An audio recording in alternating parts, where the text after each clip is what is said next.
dealing with fairies and shadows. Soon enough, after seeking the trace of magical aura I detected emanating from Highgarden, I was finally led to a marked wall covered in thick vines and some beautiful flowers inside the maze-like garden. Secret entrance. You have found a passageway leading to this castle's dungeon. As the silhouette of a doorway formed before me, revealing a newly formed passageway, I delved into the magical dungeon without much ceremony. Not having to wait for my command, Shadow, my feline familiar, quickly rushed forward to scout the area ahead.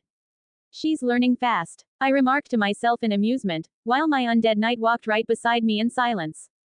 As we began to make our descent down the set of stairs at a normal pace, the wall sealed back the entrance behind us just as I expected.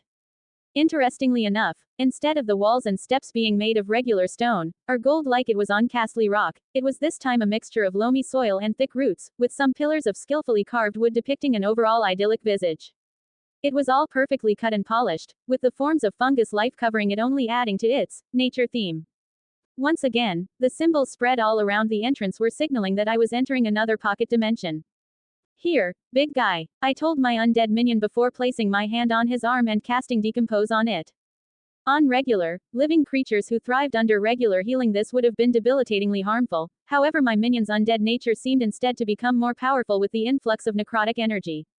I watched as its stats were momentarily boosted by it, prompting the undead to grow stronger, faster and tougher, almost too powerful for my control over it to keep it contained and obedient. Careful there, I warned it with a cold stare while evoking blazing orbs that hovered over my palms, as both of us were fully aware of its vulnerability to fire. You are useful but not irreplaceable. My control over you is all that prevents me from burning you to cinders. Grr. My undead knight grunted, no longer attempting to resist my influence over it, eventually bowing down into submission. Putting off the flames on my hands, briefly wishing for an opportunity to practice my starbeam spell, I released the tall undead from the illusionary disguise I had so repeatedly hid it under all day long. Here, I said while retrieving from my inventory a greatsword that completely towered over me, which I've personally enhanced with my magical tools, before offering it to my undead minion. As my minion easily handled the large piece of metal, ignorant to how sharper and better balanced I've upgraded the weapon, I took another great look at its physical features. Its armor wasn't rusted or damaged anymore thanks to my previous work on it, making it resemble even more the TV show zombie Gregor Clegane, although instead of the classic Kingsguard white I used the Night's Watch black. Precisely what made me come up with a proper name for him, inspired by what fallen paladins would be named after being shaped by the forces of evil after their death, which was Death Knight. And contrary to the average zombie I had faced before, this one no longer had bones or entrails exposed, as its skin was gray and mostly intact. If not for the smell of decay being worse than ever, hinting at a possible sickening and frightening aura, I would have assumed that I was slowly bringing it back to life with how muscular it had become. My turn, I announced to my Dark Guardian, who stood vigilant for any danger of the environment. Activating my draconic scales, I noticed they were covering more areas of my body, probably because I was making progress with my sorcerer title, with the subtle signs of growing horns, reptilian eyes, sharp teeth and claws. No wings or magical breath yet. It was almost as if the draconic power I had within me was growing stronger, boosting my metamagic effects as well as strengthening my regular spells, with the spending of my sorcery points finally enabling me to instantly regain some portion of my mana. My current testing had been set on working with my key and finding out if it had any special attributes, looking for a way to mimic the way of the voice since recalling the Greybeards in Skyrim learned it from an actual dragon. I've been studying dragonglass and dragon bones, hell, even Valyrian steel, trying to strengthen my bond with the Valyrian traditions through those tokens lingering draconic magic. Similar to how my divine spark made me feel my affinity with lightning and thunder growing stronger every time I witnessed a storm, producing sparks and thunderclaps from the divine link I had with the gods of wind and sea. Although my control over the weather was still too subtle to be of substantial use yet, it still gave me an awesome feeling, as whenever I raged or used my tempestuous magic I could also feel the air surrounding me slightly charged with the static and faint smell of ozone. The scent that filled the air right after heavy rain or a thunderstorm, so to speak. Equipping my runed bronze set of armor, having finally managed to imbue a couple of infusions on it, and casting mage armor, I watched as layers of protection brought my defense stat almost at its peak. The infusions themselves weren't anything stellar, like magical propulsion or strength enhancements, instead I opted for the more easy-to-make ones. No magical utility belt, teleporting boots, danger sense equipment or electric alarm headpiece, since I already had better alternatives for each of them. Instead, I went for the good old enhanced defense, which crazily enough effectively made my runed bronze armor impervious to all non-magical piercing, slashing and bludgeoning damage. I wasn't capable of testing how it would fare if a castle fell on top of me, but striking it with a castle-forged steel warhammer using all my strength, while having the armor set properly anchored to the ground, didn't leave even a scratch on it while respectively damaging the weapon. As for the other types of damage, regular fire could still make it extremely hot if left to heat for long enough. I believe the same wound applies to cold and lightning. Though most disappointing was the fact that even the brittle dragonglass managed to scratch its surface and I didn't need to guess how it would fare against a Valyrian steel weapon. That is, until I began to add several minor infusions from the resistance type, mostly to fire and cold, for obvious reasons, as well as necrotic and radiant just to be sure. The cherry on top though was force damage resistance, as it fortunately gave it a certain amount of, well, resistance, to magical weapons such as my Valyrian steel blades. Keep in mind that resistance wasn't the same thing as immunity, like what I got against non-magical weapons. My twin gladius could still damage the set of armor with enough punishment, but not as easily as it was for regular protection, which was better described as cutting through butter with a hot knife. But that's precisely why I had layered my mage armor on top, which successfully warded me against freaking Valyrian steel to a considerable extent. As for its appearance, thanks to my second-class illusion spell, Magical Aura, I got both my runed bronze armor and Valyrian steel twin gladius to appear as non-magical steel for everyone else. Having leveled it up for all the other uses I got out of it, I finally got its effects to be permanent on my gear until someone managed to magically dispel the magic. But enough of that. Eventually, I got myself ready for everything. Granted, it might be a bit of an exaggeration on my part, but it's always better to be safe than sorry since I could never know what I would find down here. Slipping into Shadow's mind as it identified the areas of this dungeon, I was again surprised by another difference it had compared to the others I've already cleared. It wasn't filled with the figure of the average undead I've been facing during my usual expeditions of these catacombs. The creatures down here still moved with a jerky, uneven gait, but instead of the rotten flesh clad in the moldering apparel carrying the stench of decay, it looked instead like an awakened plant that resembled a woody shrub as it pulled its roots free of the ground, their branches twisted together to form small humanoid-looking bodies with a head and limbs. Don't tell me. I rushed my pace with a small grin, prompting my Death Knight to tag along. You are Baby Groot. It certainly is, Master. My wild familiar agreed, without really knowing what I was talking about. As much as I enjoyed and appreciated individuality and a sense of self-expression, it's good to not have my own shadow doubting me. Reaching her location after dealing with some minor barriers, I noticed that the torches on the wall weren't lighting up as they usually did whenever I passed by them.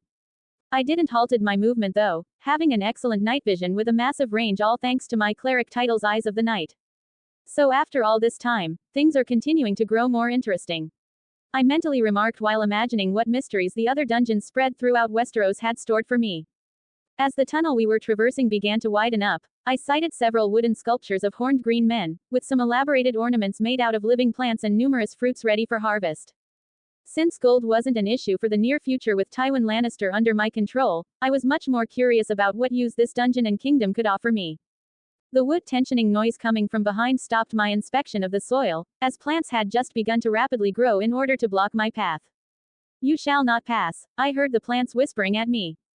Like with any regular metal, it was nothing that my Valyrian steel weapons couldn't cut through, but to me it served more of a security measure to not let any creature escape the dungeon. The twigs are approaching us.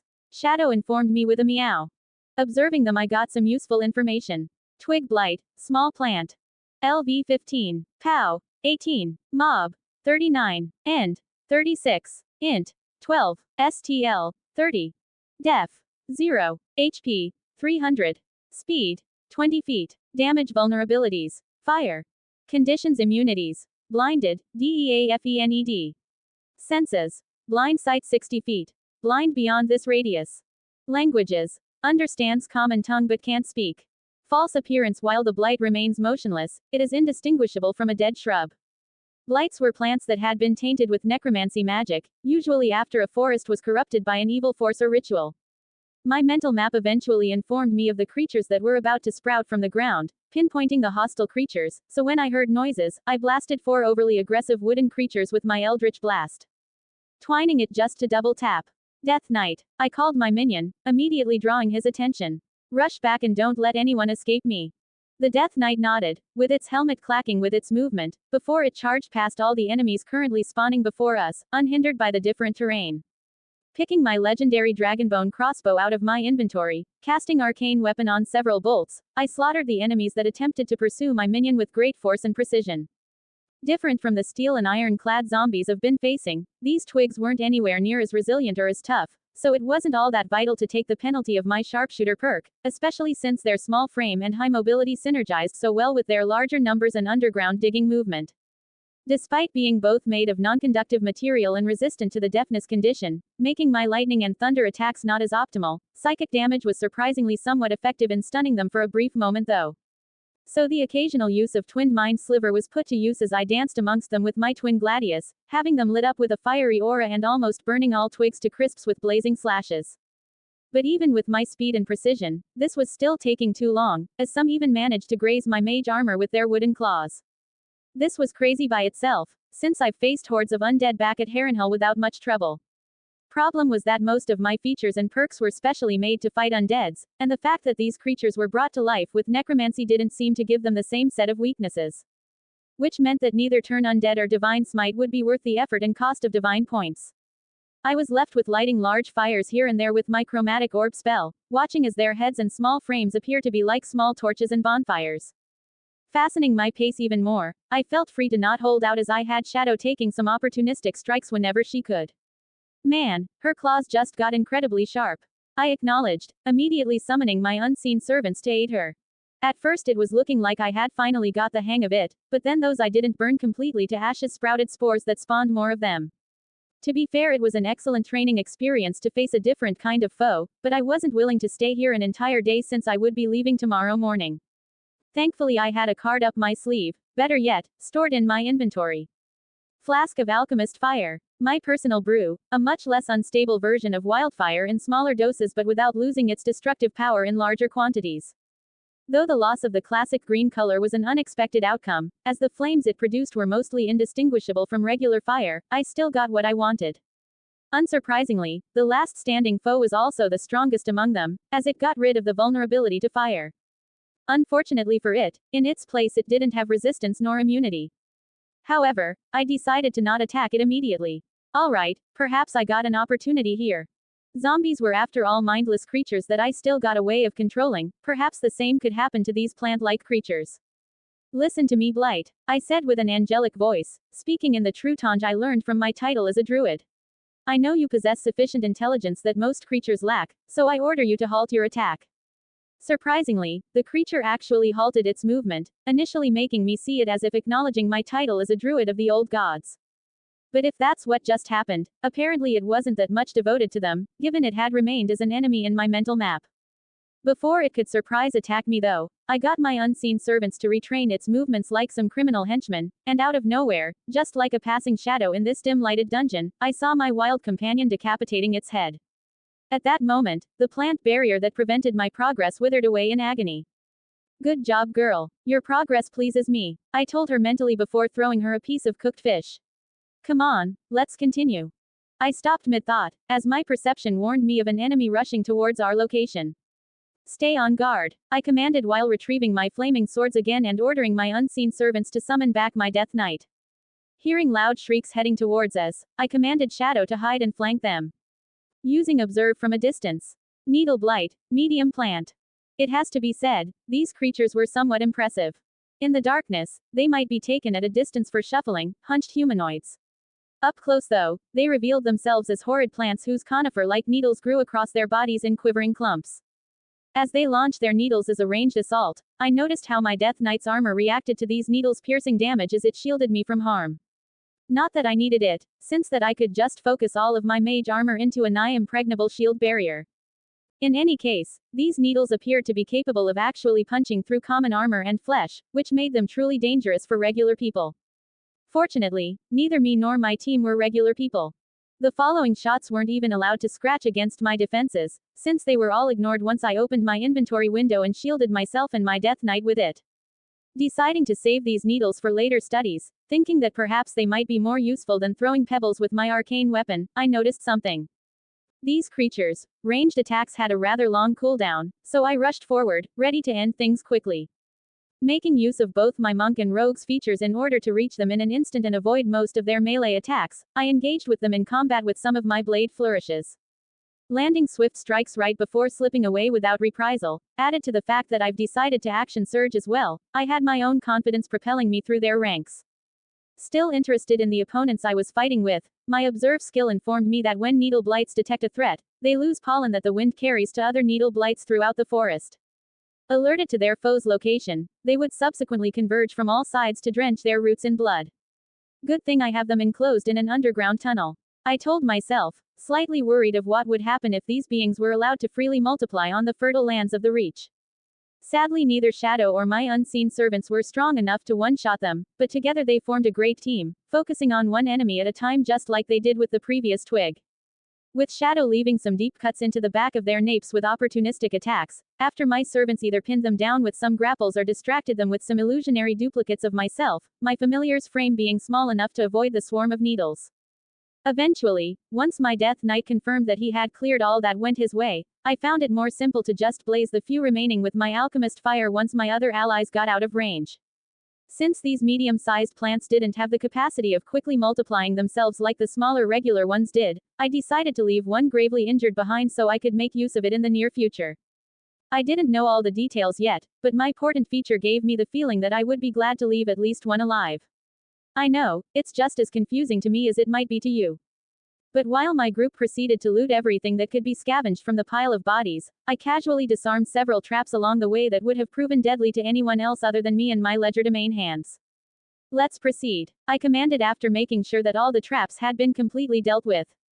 After finally reaching the end of the tunnel, I activated the small opening in the wall before us, prompting a passageway to appear, leading me to the treasure room. More like an underground godswood, I should say. The chamber itself was just as large as the one under Castle Rock, though clearly with an entirely different theme.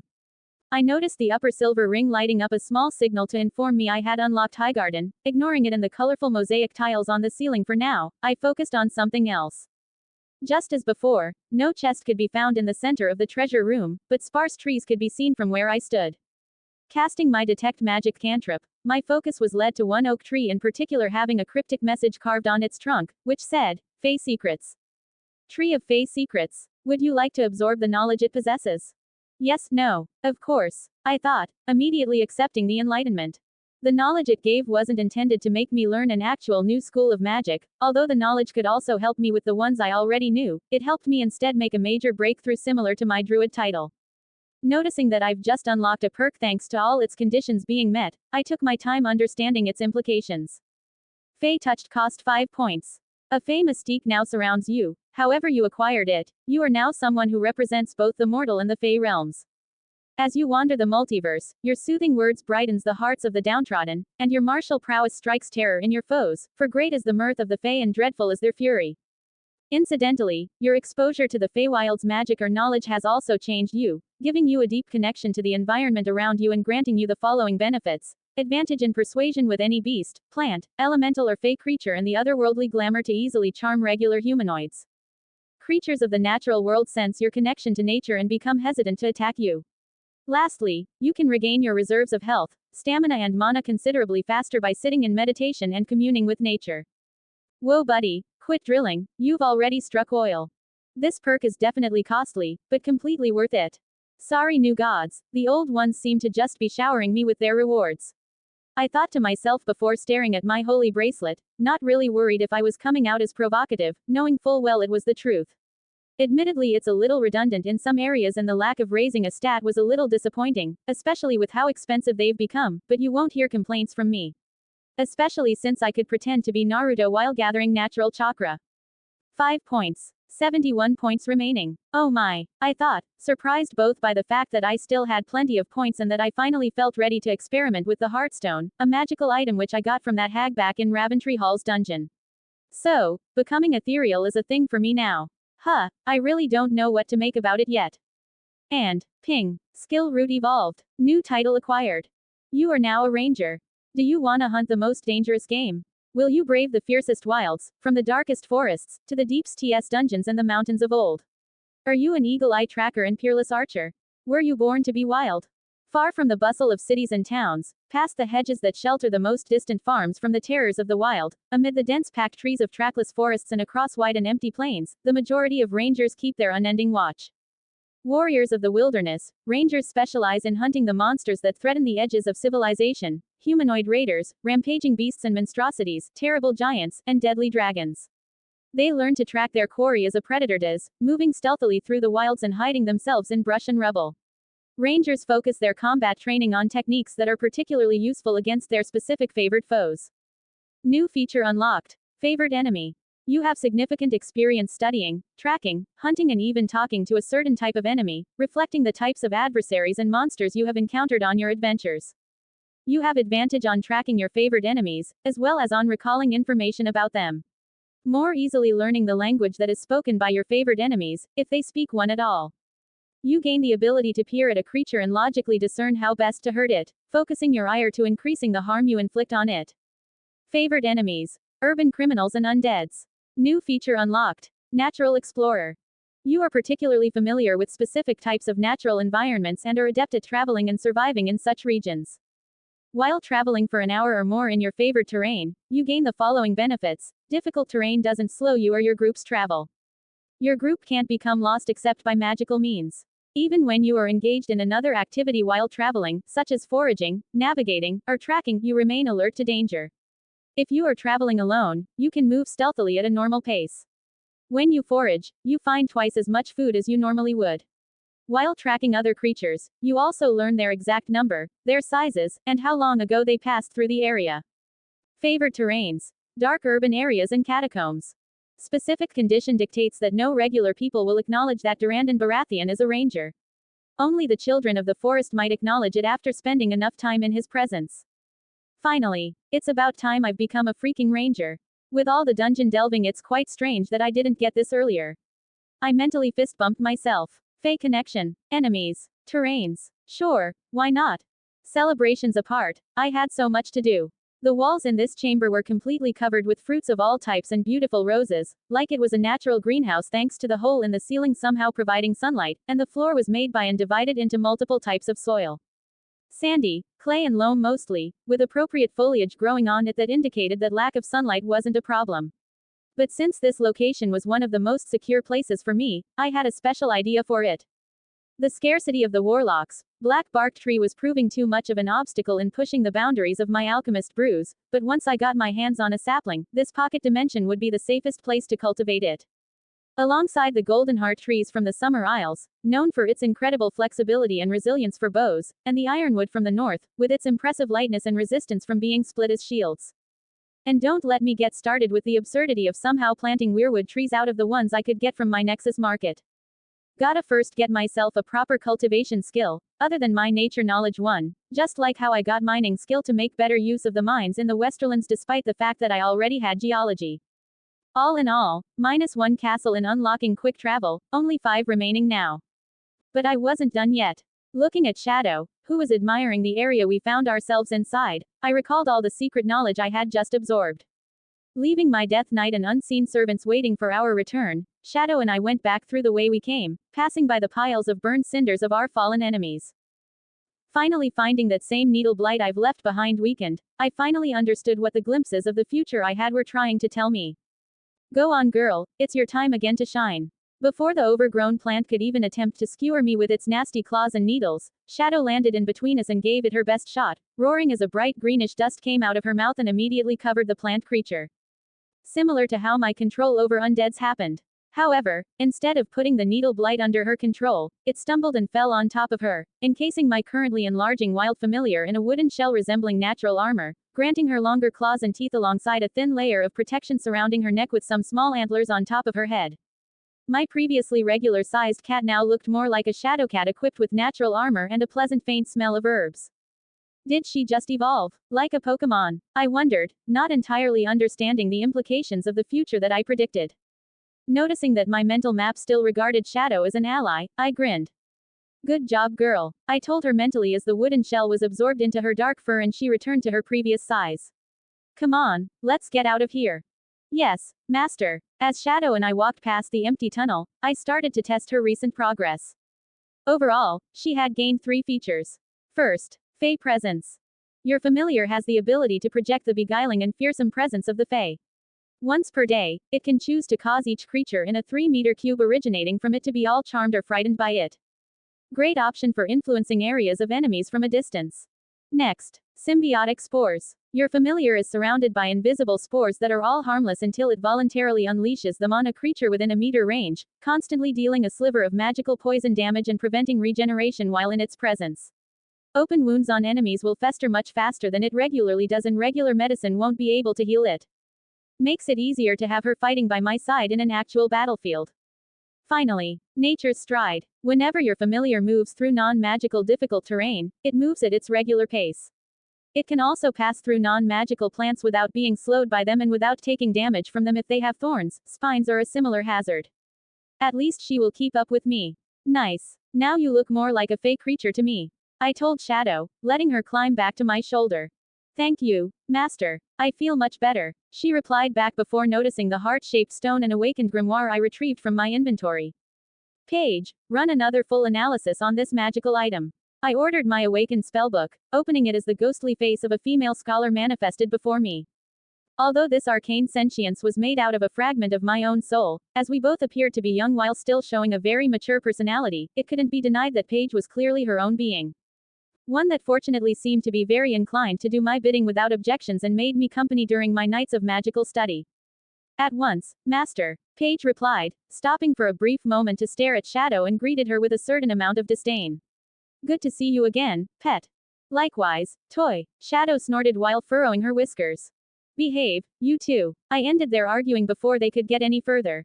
Yes, Master, they both replied, immediately dropping their confrontation.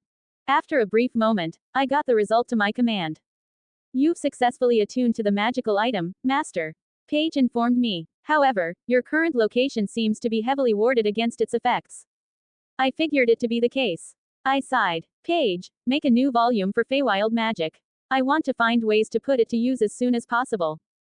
Understand, Master. My awakened grimoire nodded obediently. Stepping outside of the magical dungeon, having my Death Knight and unseen servants following us once again, I had Shadow jump off my shoulder and pick the Heartstone once again. Staring at the magical item for a brief moment, I finally spoke with it. So if I use you to heal you will break, thankfully I already got that need sorted out. Now, show me what you got. Raising the magical stone above my head with my arm stretched, I activated its effect. Honestly, what came next might have been a very traumatizing, or at very least disturbing, experience if not for my player's mind. The world around me suddenly shifted to be dark, gloomy, damp and slightly distorted by a ghostly breeze. Coincidentally, a good visual analogy would be when Frodo puts on the One Ring in The Lord of the Rings, which surprisingly in many ways very much resembled going into the ethereal plane. Master, Shadow called for me, unable to notice I was standing right before her. Even though she can't perceive me, our familiar bond seems still active. I thought to myself. Fortunately, my control over the Death Knight doesn't seem to dwindle as a result either, so leaving my unseen servants as a contingency wasn't all that necessary. Slipping again into the material plane, I greeted my wild familiar again, surprising her. Don't worry, girl, I'm just testing this out. Oh, understood, she replied back, seemingly ashamed of something. Becoming ethereal again was much easier on the second time. I was no longer visible to anyone in the normal world, but I could still see and hear almost everything in the normal world around me, although it's all misty and fuzzy as things looked gray and I had a pretty hard time perceiving anything more than 20 meters away, as anything beyond that was just a void. This power had no effect if I casted it while I was inside the magical dungeons under Highgarden, and I believe it would also apply to all the other dungeons spread around Westeros. From Paige's words and my own theory, it was probably due to its wards preventing most types of travel between planes, as a countermeasure to have all the monsters that spawned there restricted. If the White Walkers' whites were already enough to bring the apocalypse that was known as the Long Night, I could only imagine the mayhem the other types of monsters could instigate if allowed to roam freely. More like a conjunction of the Spheres event from the Witcher franchise. Even my benign transportation from studying conjuration magic was harder to make use of while down there, though strangely my second-class conjuration spell, Rope Trick, Small Pocket Dimension seemed to be an exception to that rule. Not sure if it has anything to do with the fact that I'm making a portal rather than shifting through other planes. Got to investigate it further. In any case, as I ventured the border regions of the ethereal plane, in the area where it overlapped with my current plane, I discovered that I could choose to remain like this for up to a few minutes with a cooldown just as long, or until I voluntarily dismissed it with no timeout. During that window, I was capable of moving in any direction I wanted to, even up and down or diagonally as if I was flying, however at a much slower pace than my regular walking speed. Basically becoming a ghost. Theoretically, while on the ethereal plane, I could only affect and be affected by other creatures that also inhabited this plane. But I never met one to test that theory. As the other creatures that weren't on or from the ethereal plane, they wouldn't perceive me and neither interact with me, unless they had special abilities or magic that gives them the ability to do so, most likely something from the divination school of magic. Phasing past trees and walls on the labyrinthian garden, I confirmed that my body ignored all objects and effects that weren't on or from the ethereal plane, allowing me to move through solid spaces I perceive on the plane that I've originated from. And when the effect ended, I was immediately returned to the material plane, in the spot I was currently occupying. This also reminded me of the classic trope of instant dungeon in most the gamer system stories, where the protagonist could cheat their way around it and have the perfect stealth mode for infiltration purposes. For obvious reasons, I wasn't willing to test out what would happen if I ended up occupying the same spot as a solid object or creature when this happened. Would I be immediately shunted to the nearest unoccupied space that I could physically occupy? Would I take any damage from it? Or be instantly killed? Was I more like the X-Men's Shadowcat or like My Hero Academia's Lemillion? As you could understand, it wasn't a risk I was willing to take yet. But all of this gave me some interesting ideas for new spells, which I've yet to work the minimal details and test it out with Paige. The day of leaving Highgarden finally came. Days of following the Tyrell family in their routine, I think I've been successful in painting myself in a good light. From regular visits to their own library and sept, I stood out as a wiser and more pious royal than my father despite my much younger age. Mace Tyrell wasn't subtle with how he already viewed me as a potential son-in-law. Fortunately, Lady Ilari was constantly there to help tone it down. As for the younger Tyrell siblings, I treated both Loris and Marjorie with the same kindness and respect I showed Alyssa as we grew up, singing songs and sharing some of my stories. Fortunately, the duo reciprocated that cordiality back to Pia, my lowborn companion that occasionally insisted on acting as my servant. I'd also managed to get acquainted with both Willas and Garland while also speaking highly of my royal legion for Willas and formally giving Garland my personal recommendation to one day enlist. However, I still warned him that the recommendation was meant to help him avoid waiting too long for his time. Proving his capabilities to the standards my legion was looking for was still paramount, as my officials responsible for recruiting had all the support to not be influenced by his family's influence. That seemed to have the intended effect of making Garland even more sure to prove his worth in a group that valued people based on talent, effort and achievement. In any case, I commanded Sandor and Davin, after their daily sparring and drilling of the soldiers, to have my legionnaires break camp outside the castle's walls and get ready to march towards Aldtown. Pia was a little sad to leave, probably having grown used to living at this fairy tale castle with its beautiful gardens and gentle inhabitants, but she wanted to follow me on my journey even more. As for Tyrion, he had just struck a casual deal for military provisions and qualified manpower with Lord Mace Tyrell in exchange for some of my fertilizers and, very successful, agricultural techniques.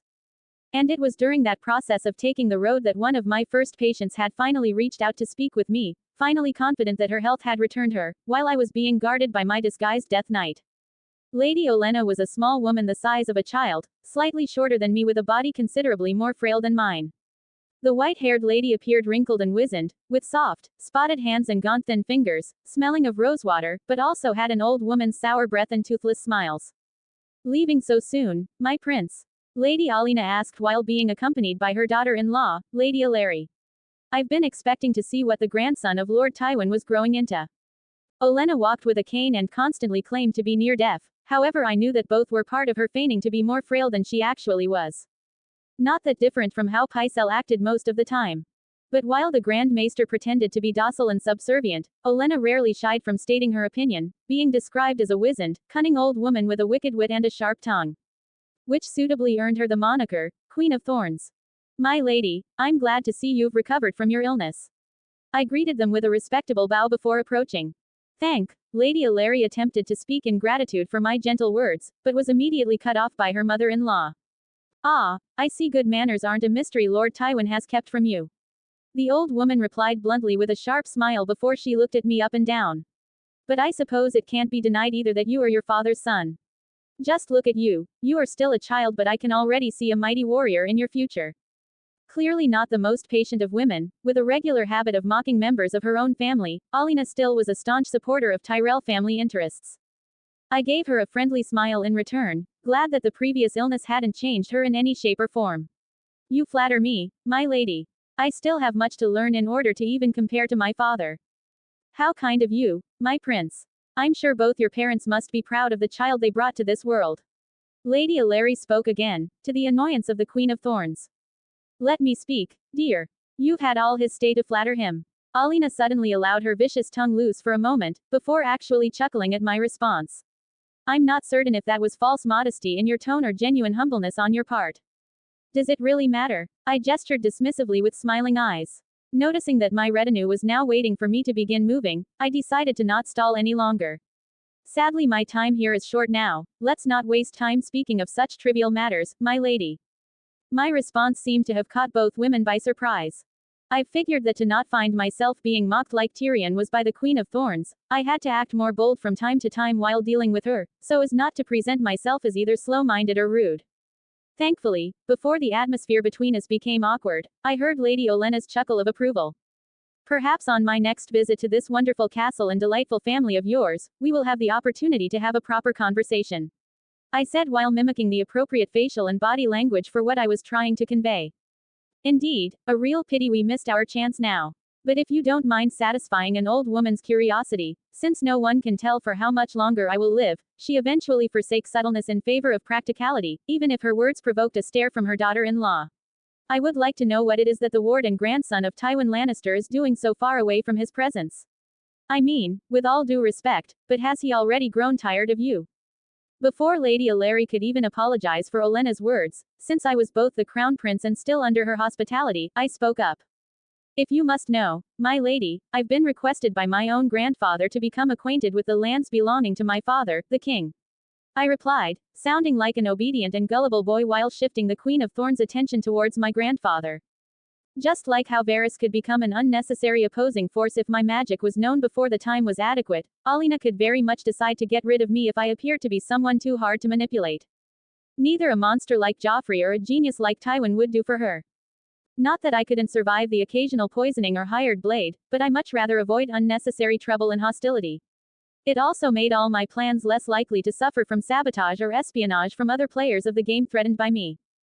Deciding to earn some approval from Lady Ilari Tyrell, I added. For that reason I will continue on my journey around your family's kingdom. My next destination will be your parents' house, my lady. Lady Ilari, who was once a Hightower before marrying into the Tyrell family, politely requested me. Please, my prince, send my father and siblings my best regards. Certainly, my lady, I assured her. If that's the case, I can only wish you safe travels, my prince. The older Tyrell finally nodded in acknowledgement of my response to her question, probably overthinking about my grandfather's schemes. Do keep in mind though, that you will always be welcome here. Marjorie will certainly miss you. At that moment I noticed that both Marjorie and Loras were waiting for their cue to join us. Safe travels for you, my prince. The little Tyrell girl said, obviously fighting with her shyness as her brother merely nodded. Much appreciated, my lady. I will certainly miss all of your family, they have been very hospitable during my stay. I will not forget it. I nodded, a little uncomfortable about the way Alina was raising her granddaughter, while pretending ignorance to her plans before motioning to leave. Farewell. Alina nodded back and watched with a serious stare as I left to join my retinue. Thanks to Shadow being so inconspicuous with her presence, I managed to hear through her ears what they began to discuss. Ilari Tyrell immediately turned to speak her mind to Olenna. Mother, I don't believe that was the proper way to speak to a prince. Don't call me mother. If I'd given birth to you, I'm sure I'd remember. The Queen of Thorns immediately dismissed her daughter-in-law's concerns, silencing her once and for all. Are you sure we are of the same age? Marjorie finally asked with a glint of admiration, still finding it hard to believe it despite having me around for an entire fortnight. Talking to him felt like he was much wiser than Willis. He carries himself like a proper king ought to. Yes, my dear. Alina replied, signaling for Ilari to give them some privacy and join Mace's side, proving right then who was the real matriarch of the Tyrell family. He's growing fast just like his father. Though his Targaryen traits and Lannister upbringing seem to be having an effect on him as well. That might complicate things for us. I find his eyes and hair truly mesmerizing. Loras suddenly said, still watching my figure from afar, drawing the attention of his grandmother and sister. He certainly isn't bad looking, for a child, I will give you that. Olenna shrugged before turning her eyes to Marjorie's. Gods, if not for that accursed cold, I would have managed to learn more about him. Perhaps even settle down a marriage arrangement for you, my dear grandmother. You shouldn't disregard your health so easily, you are still recovering. Marjorie acted concerned while hiding her blushing cheeks, immediately prompting Loris to offer his aid to their grandmother. Besides, it is far too soon for any of that. As you've just said, we both are still just children. Nonsense, my dear. He clearly thinks and behaves more maturely than his peers. And I don't know why, but Tywin Lannister certainly has a different plan for his ward to have him wandering aimlessly around the continent. A union with the Reach would be the best strategy to assure his right to rule. Alina dismissed their concerns while also lecturing them more about the Game of Thrones. And don't worry about me. You and your brothers are the future of our house. Both siblings stared at one another, a little unsure about what their grandmother was talking about. Come now, my children, now that the opportunity has been wasted, there's no use crying about it. Olenna called for them, now signaling to be shielded on both sides by her twin guardsmen, which she shrewdly nicknamed as right and left, while walking back to their castle. We'll have plenty of opportunities to prepare, especially now that I hear that one of your brothers wants to enlist into the royal army. It's the Royal Legion, grandmother. Loris corrected her, with a mixture of pride and defiance in his tone, to Olenna and Marjorie's surprise. Good to know, the Queen of Thorns replied, having more respect and tolerance for her actual grandchildren than to her daughter-in-law. That will be enough, Shadow. I mentally informed my wild familiar as the Tyrells seemed to have dropped the subject for now. Return to me. Yes, master, she replied back, subtly coming out of a nearby bush and striding towards me without a problem. We still had plenty of ground to cover until reaching Aldtown, so I began finding ways of keeping me occupied. On my way through the countryside of the Reach, I managed to practice more of my horse riding skill, finding the animal's saddle an excellent place to appreciate the view while delving deep into my meditation. Main topic I had in mind though couldn't be anything else. Fae secrets and Fae touched, they gave me a better understanding of the natural order and its environment. As I took a deep breath and felt the gentle breeze blow past me, after commanding that my horse kept following my retinue, I managed to briefly become one with nature and gain knowledge of the surrounding territory while communing with nature. I could feel the knowledge of the nature-filled land within 5 kilometers of me, sensing bodies of water, caves and other natural underground settings, with a limited radius of 100 meters beneath me, and even some small communities of people. That last one would be immensely more useful to use once I'm back in the Westerlands, finally accomplishing my idea of exploring its underground tunnels.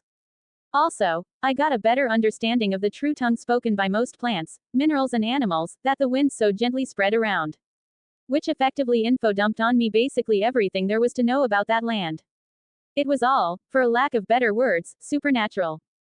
Having played several games with familiar themes and mechanics, I knew that druids and rangers in general drew their magical essence from Mother Nature itself, worshipping nature and its creator. Arguably, in this setting, the old gods occupied that space, alongside many other pantheons not that popular or long forgotten. The unofficial school of nature was not seen as a proper field of study by many academic wizards, who saw their practitioners as school dropouts, slow learners, eccentric, social weirdos or just plain charlatans. Save for necromancy magic, which carries a lot of taboo in both magical and mundane communities, divination magic was the next closest branch of magic to suffer from a similar treatment. Which was really ironic, given how many scientists and scholars from both worlds that I've lived in would have said the same thing about anything related to magic.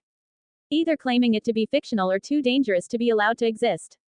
But nevertheless, some practitioners of magic far and near were drawn to the wild and untamed nature, having their own reason to escape into the wilderness, either going in hiding or studying magic inside nature in solitude. While many of them lived as hermits outside civilization and protected their habitats against evil or trespassers, some did welcome travelers or lost souls, but they still remained skeptical or reserved even in those instances. The years of isolation turned them to be more like the children of the forest, or the Eifquevern of Essos. From this newfound understanding I got from the magical dungeon under Highgarden, I learned a new skill that immediately grew to an impressive level. Survival LV40, 0%. Your ability to follow tracks, hunt wild game, guide yourself and others through frozen wastelands, identify signs that dangerous beasts live nearby, predict the weather, or avoid quicksand and other natural hazards. And boosted another one I already had into a similar place. Nature Knowledge LV40, 0%. Measures your ability to recall lore about terrain, plants and animals, the weather and natural cycles. I must be one of the most cosseted survivalists to ever live. Not that I never tread by places such as Flea Bottom and grim magical dungeons, but still, I'm the fucking crown prince of Westeros, there must be plenty of hunters and farmers more worthy of such a status. My thaumaturgy cantrip was another example of an improvement in my arsenal. Thaumaturgy LV 24, 44%. Predict what the weather will be at your location for the next 24 hours. Shield a 3 meters radius sphere from rain and snow. Control the temperature in a 20 meters radius, making it neutral if it's mildly something, mildly warm if hot or mildly cool if cold. Make seeds sprout, flowers blossom, fruit to ripen, and opposite effects like make seeds infertile, plants to wilt and leaves to dry. An amazing upgrade for a cantrip that already did basically everything. Transmit messages, mend stuff, repair gear, minor alchemy and plenty more. My instant wonder, as I've nicknamed it, since Swiss Army knife, got a little tiresome. Honestly, predicting the weather had a bigger impact for sailing than it had for agriculture, as the seas and oceans were definitely more volatile than the atmospheric conditions inland, even if the seasons just became much shorter than they once were. Shielding an area from rain and snow, while also regulating the temperature, could be the thing to make farming during winter much more possible, alongside exerting direct influence over seeds, flowers and fruits. In any case, in the brief moment I had from dusk till dawn before leaving Highgarden after coming out of its dungeon, I continued to work with Paige, my awakened spellbook, and discussed with her about this new discovery. And you guessed it right, or I at least hope you did, I got new cantrips. Thorn Whip LV1, 0%. Nature cantrip. You create a long, vine-like whip covered in thorns that lashes out at your command toward a creature in range, either from you or from a surface area in a natural environment. Making a melee attack against the target, if the attack hits, the creature takes magical piercing damage. Or if instead you choose to wrap it around a creature that is large, medium and small, you pull the creature, or object, up to 9 meters closer to where the whip originated from. Casting time, 6 seconds. Range, 10 meters. Components, V, S, M, the stem of a plant with thorns. Duration, instantaneous. My first attempt at it was mildly interesting, as upon extending my hand, a weave of thorny strands hissed as it lashed out of my palm. Missed a few times, with the whip whizzing around my target and soon slinked off, as the thorns failed to grasp anything. Once my aim finally proved its worth, the whip wrapped itself around my target, it being a practice dummy I found on one of Highgarden's training yards while no one was around, and as I pulled it I felt the thorns catch and tear its body. This made me wonder if I could also use it like a grappling hook, pulling myself and even swinging like Spider-Man by twining it. More like Tarzan though, but still, other than the markings of the thorns in the surface I anchored myself to, it was a pretty neat experience. Hey, I already got the spider climb by altering my body to have magical barbs, so reaching some hard-to-reach areas, especially since I couldn't wild shape into anything capable of flying yet, was very gratifying. As for the other cantrip, Infestation LV1, 0%. Nature cantrip. You cause a cloud of mites, fleas, and other plaguing parasites to sprout out of you and momentarily swarm one creature you can see within range. The target takes magical poison damage and will run desperately to get rid of the cloud while having its perception hindered. Incidentally, if aimed at plant life that isn't magical, the parasites will act independently and potentially, slowly but surely, devastate crops while causing major agricultural damage to a small farming area. Casting time, 6 seconds. Range, 10 meters. Components, V, S, M, a living flea. Duration, instantaneous. Okay, this one was a little gross. Think of insect swarm from BioShock and you've got a pretty good picture of it. In any case, it reminded me of my necromancy cantrip, Decompose, only this time for plants. And in times of war, destroying an enemy's crops and harvest will be a great advantage to have. Perhaps a war crime as well, but who's counting? Immediately shifting my attention away from my previous reflections, I heard some talking to me. You see that, Dawn? The oldest city of Westeros stands before us. It was a young man speaking to me in a sarcastic tone, apparently mocking our destination. Took me a brief moment for me to identify him. Gods, this new meditation method gave me an awesome sense of the massive area surrounding me, but to the detriment of everything else that was really nearby. I mentally sighed while quickly recovering from my deep state of meditation. Fortunately, my alert perk would warn me if I was under any danger. The voice was one I was very familiar with. It was the voice of a boy of 17 years of age that was a year away from turning into a fully grown man, although this world already regarded him as such. And yet, it is probably the most well-kept. I finally said in response, teasing him about his pride over Lannisport. At least compared to King's Landing. Davin sat on top of his horse, who looked splendid in comparison to the average horses most freeriders had, right beside me and Sandor Clegane on the hill the Roserode led us through. This time I had decided to have my Death Knight marching alongside my legionaries to send them the message that even the great Esser Knight wasn't above such training exercise. Back to my talk with Davin. The future Lord of Lannisport was just over 6 feet, with blonde hair and green eyes. His features were sharp, and I could see cheekbones and a jawline beginning to peek out underneath his long stubble that he had been cultivating to grow into a full beard. And as the previous months had proved to the world, he was a warrior through and through, although you wouldn't be completely sure about it by his casual demeanor. You certainly jest, my prince. Lannisport makes this seem like a northerner town. Are you sure it's really the richest city in Westeros? He questioned, proudly defending his family's home. Besides, how bad can the capital really be? Well, it's not that hard to beat those small communities up in the north, unless you are comparing it to White Harbor. That reminds me, weren't the Manderleys a house from the Reach? I asked with a casual chuckle to the boy, who was actually 10 years older and 2 heads taller than me, clearly being so easy to tease. And believe me when I tell you that King's Landing doesn't live up to its name. I wouldn't hold it entirely against the Targaryens though. After all, keeping the order over 500,000 of people, small folk and nobles alike, got to have its fair share of challenges. And from what I've read, Aldtown isn't that far away. I suppose it isn't that simple. But your father must be making up for that. By the way, Don, have you ever been to the north? He asked a little curious, while my eyes scanned the whitewashed walls of Aldtown from afar. Never. I immediately replied before turning to him. My answer was so quick that it was easy for him to tell it was truthful. Inspecting his facial features and body language, I noticed that Davin's face had changed from the normally flippant and carefree look, to an awkward one. No, I just heard stories about it. He finally replied. Been thinking about how life must be there now that winters come and go each year. A real shock for the Starks, I'm sure. I replied, finding it somewhat amusing how the stupid feud between the Lannister and Starks applied to even the houses of Thyr kingdoms. Speaking of the Westerlanders, originally, Davin was not an expected companion of mine by any means. In fact, canonically he wasn't even meant to be the next Lord of Lannisport. I was expecting instead to find him as the son of Tywin's brother-in-law, someone who I would grow tired of being around within the next year or two. But we had taken a liking to each other, after we had spent enough time together. Being surprised at how more skilled I was compared to him and how unusually respectable a royal prince like me was with him and his family, the scion of the offshoot house of the great Lannisters of Castle Rock, was thankfully easy to talk to and didn't mind learning in silence despite his cheery disposition. That was extremely valuable to me, as I was not interested in having mere brute fighters following me around, too confident with their own skills and not willing to listen to my teachings would be the worst candidate for me to work with. Gems could not be polished without friction, nor a man perfected without trials. Was the mantra I was going with.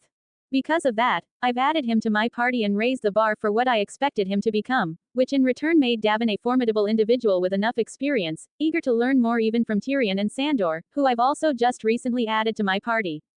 Has Lady Westerling stopped swooning over you yet, Davin? I've heard she keeps sending you letters. I suddenly asked with a grin, mentioning another matter I knew made him embarrassed. Apparently Davin had met her during one of the patrols of my Royal Legion around the Westerlands I had him join to gain experience alongside Tyget. Thanks to those experiences, the young lad was more than talented with the sword and shield. Not Jaime Lannister talented, mind you, but that wasn't out of his reach anymore. Hearing my words, Davin groaned, immediately recalling his encounter after dealing with some lowly outlaws. It's just hero worship coming from a child, she'll grow out of it. I reassured him, finding it so amusing that Jane Westerling and I had the same age. Besides, I doubt your parents will favor such a match for their only son. One can only hope, Don. Davin said as we trotted our horses back to join my legionnaires and the traveling carts ahead of us. There's something wrong about that girl, I just don't know what. I merely grinned at the difference between Davin and the young wolf's judgment of character. Poor lad, isn't he, Clegane? I asked my sworn shield, to have ladies swooning all over him. Sandor actually snorted at that notion, scratching his burned scar, not missing my sarcastic tone. Just don't tell my uncle about it. I warned Davin with a casual smile. He certainly will cry you a river. Yeah, more likely to drown you in one. Sandor added with his gruff voice. Okay, I get that I sound silly saying stuff like that. Finding it better to laugh with us, Davin replied. But please, enough with the teasing. All right, I eventually told him, deciding to not push him too far with the friendly banter. You seem to be in a good mood, my prince. Sandor suddenly pointed out. You normally aren't that talkative. Must be my uncle's antics rubbing off on me. I explained, not really believing in it. Or just that we are about to reach a place I've been dreaming of visiting ever since I was a kid. Apologies, my prince, but you still are a kid. Sandor continued to impress me with his observation skills. I mean, even younger. I replied back. After all, I began studying with Grand Maester right after my first name day, as I was finally learning how to speak. Davin's eyes betrayed his surprise. That young? I mean, what could you possibly learn back then? I shrugged. Mostly how to read and write. Feeling the sudden silence from my companions, I raised an eyebrow. With all that intelligence, you must understand how abnormal you really are. Sandor finally said what I believe Davin must have been thinking. Of course I know that. I told them. I just never cared about comparing myself with others, unless they were better than me. Pycelle was smarter, Esser Barristan was stronger, and even Sirio was faster than me. So I was very keen to learn everything I could from them. Sandor snickered at the memory of my water dance instructor. I see. Davin remarked as if he had come to an interesting realization. Changing subjects, you said we were reaching a place you've been meaning to visit for quite a while now. Is it the Citadel? Precisely. I confirmed, actually impressed he didn't guess it was the city itself. But from what you've once told me, you were in a hurry to visit it. Davin continued, surprising me with his long-lasting memory. Indeed, my worries may never amount to anything, but I don't want to miss the chance to visit such a place. Who knows what tragedy might come to pass with all the current economic instability the winters have brought us, or all the experiments they perform inside it. You must be overthinking it, Dawn. Davin attempted to reason with me. From what I know, the Citadel has been standing for thousands of years now. Besides, if the old alchemists of the capital have managed to handle their wildfire, I believe the maesters can handle a few books and scrolls. Old Valyria was allegedly just as old and possibly more powerful than both institutions together. I argued back, immediately silencing him. Their Scion branch didn't even last 3 centuries without them. Point taken. Davin acknowledged while Sandor nodded. So, where will we be staying this time? As the three of us continued on our way discussing lighter subjects, I couldn't help but wonder, why had I once received a particularly vivid vision? One with all town sacked and the Citadel ablaze. In any case, I must get all of those books and scrolls before the worst happens. A couple of hours later, one could see the legendary Hightower from kilometers away. At first it was just a speck on the horizon, but as we got closer, still far away, I could finally see it pointing up into the sky high above everything that surrounded it. But it was only when Old Town itself heaves fully into view that I could properly appreciate how much on a different scale it was in comparison to everything most people have seen in their entire lives. This surely was one of the greatest wonders made by man anywhere on this planet, compared to the proportions of the rock, Harem, and the wall. Besides, there was much to say about Old Town itself, since it was after all the oldest and, until very recently, the largest city in Westeros. However, I could elaborate on that some other time. For now, my retinue with marching soldiers and riding scouts pushed its way through the throng of people towards the Hightower itself, as it stood in the middle of the city. Not gonna lie, gazing up at it, it really felt awe-inspiringly tall. Perhaps someone was compensating for something. Tyrion finally said what I was just thinking. Hey, I allowed myself to spare a chuckle at his comment. But stupid jokes aside, I've been to higher places in my travels. Harrenhal and the Rock immediately came to mind, but this was undoubtedly amongst the highest man-made structures on the continent. Perhaps even the entire world. It was said to be higher than the wall itself, to the point that it was said that one could even see the icy barrier from the top, some 3 or more kilometers away. Seems very unlikely to me, having spent enough time gazing at the horizon from the top of Castle Rock. I suspect that the prospect of that claim lacking any dispute spoke more about the small number of people who have actually been to the top of the tower than its actual veracity. Seeing its streets, I saw that the city itself seemed to have grown out from the Hightower, with the older parts huddled together close to it, with the newer developments further away.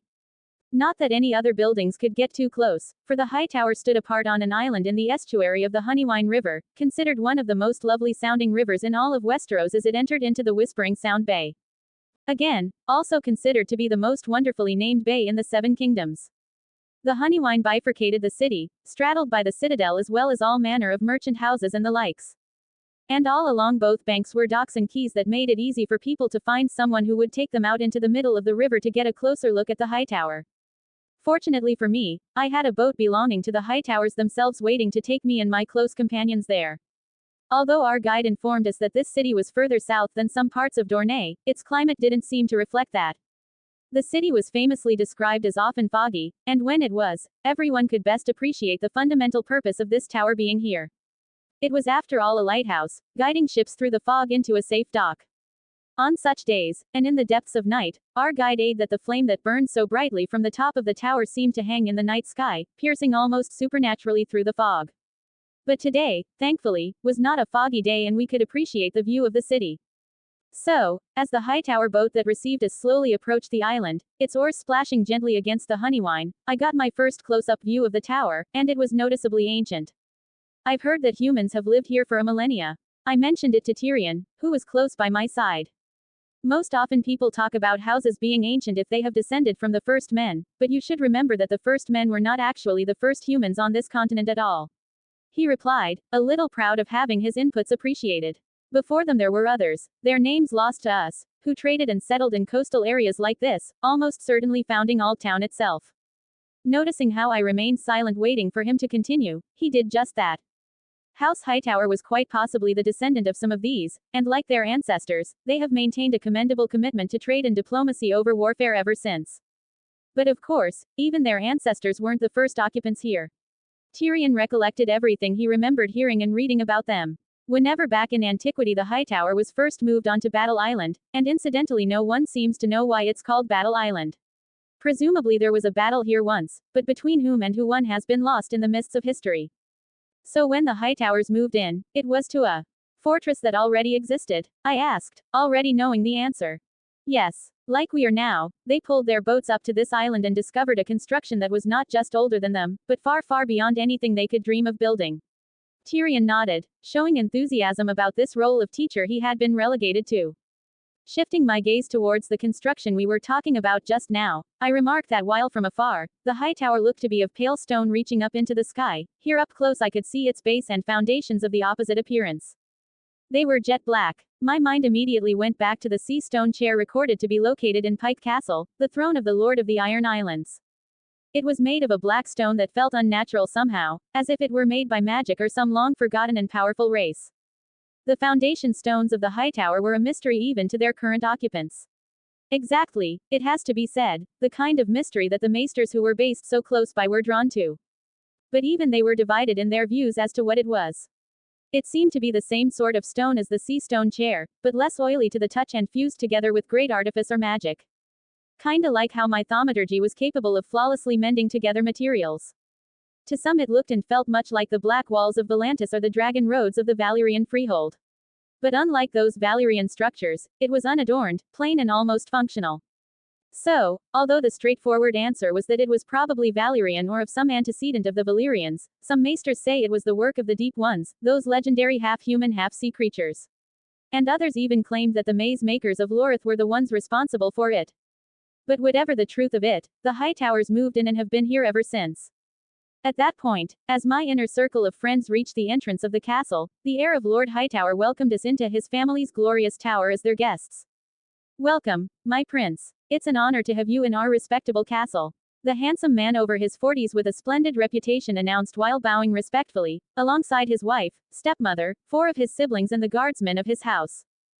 Sir Baelor Hightower, also known as Baelor Bright Smile, was married to Rhonda Rowan and had Rhea Florent as stepmother. He was also the man that Rhaenys' mother was almost married to, if not for a baron's nickname for the Hightower to prompt Elia to always laugh at him. Of Lord Hightower's children, the only one, other than Balon, whom I had any previous knowledge of was his youngest daughter, Linus. The woman that would be the ruin of the poor Jorah Mormont and eventually end up as chief concubine of a merchant prince in Lee. Speaking again, this time with some hesitation, about his Lord Father's absence. Apologies for my father's absence. He hasn't been feeling well as of late, the winters have been taking a toll on his health. This time the other members of his house betrayed his words by acting as if their father was drunk somewhere in the house. I could see from that small interaction that they weren't much believers of his father's appreciation of the higher arts, though not that they would dispute Baelor's excuse for him. You need not to make excuses, Sir Hightower. I'm already pleased by your hospitality. I finally replied, making use of my charisma to make my words very believable. And send my regards to your father whenever you can, for I'm sure he must be receiving all the medical support he needs, but still, all my prayers are with him. Aye, my prince, Baelor replied before leading me and my small retinue inside his tower. Honestly, I had all but forgotten that canonically his father, the old man of Aldtown, Leyden Hightower, was supposed to have only locked himself up there without leaving for an entire decade after the Greyjoy rebellion took place. Perhaps Lord Hightower, as was rumored of several other members of his house over the years, had become too focused on his studies of the higher mysteries once the seasons were no longer what they used to be. Or perhaps, he and his daughter Melora Hightower, nicknamed as the Mad Maid, have had a similar vision about their home and city in ruins. Regardless, after eating the food and drinking the drink off our host's table beneath his roof, our guest right was invoked. During a pleasant conversation with Baylor, I recalled giving him his sister's best regards and he thanked me for it, remarking how he missed her. It has to be said, this guy didn't only behave as a good man, my observation skill betrayed nothing bad about him. Even his first nickname, as cruel as it was mostly regarded as an awkward moment of his life, rather a slight he would be willing to seek vengeance upon. From what I heard during our conversation, his sister, Melora, was taking care of their father, and has always acted as the mother of the house, probably due to how many wives Lord Leyden had come to lose either during childbirth or during some terrible sickness. Poor Lady Florent, the current wife of Lord Leyden, none of his children were his, and neither of them seemed particularly fond of her. The third child of Lord Hightower was Garth, a knight of some repute that led the troops of Aldtown.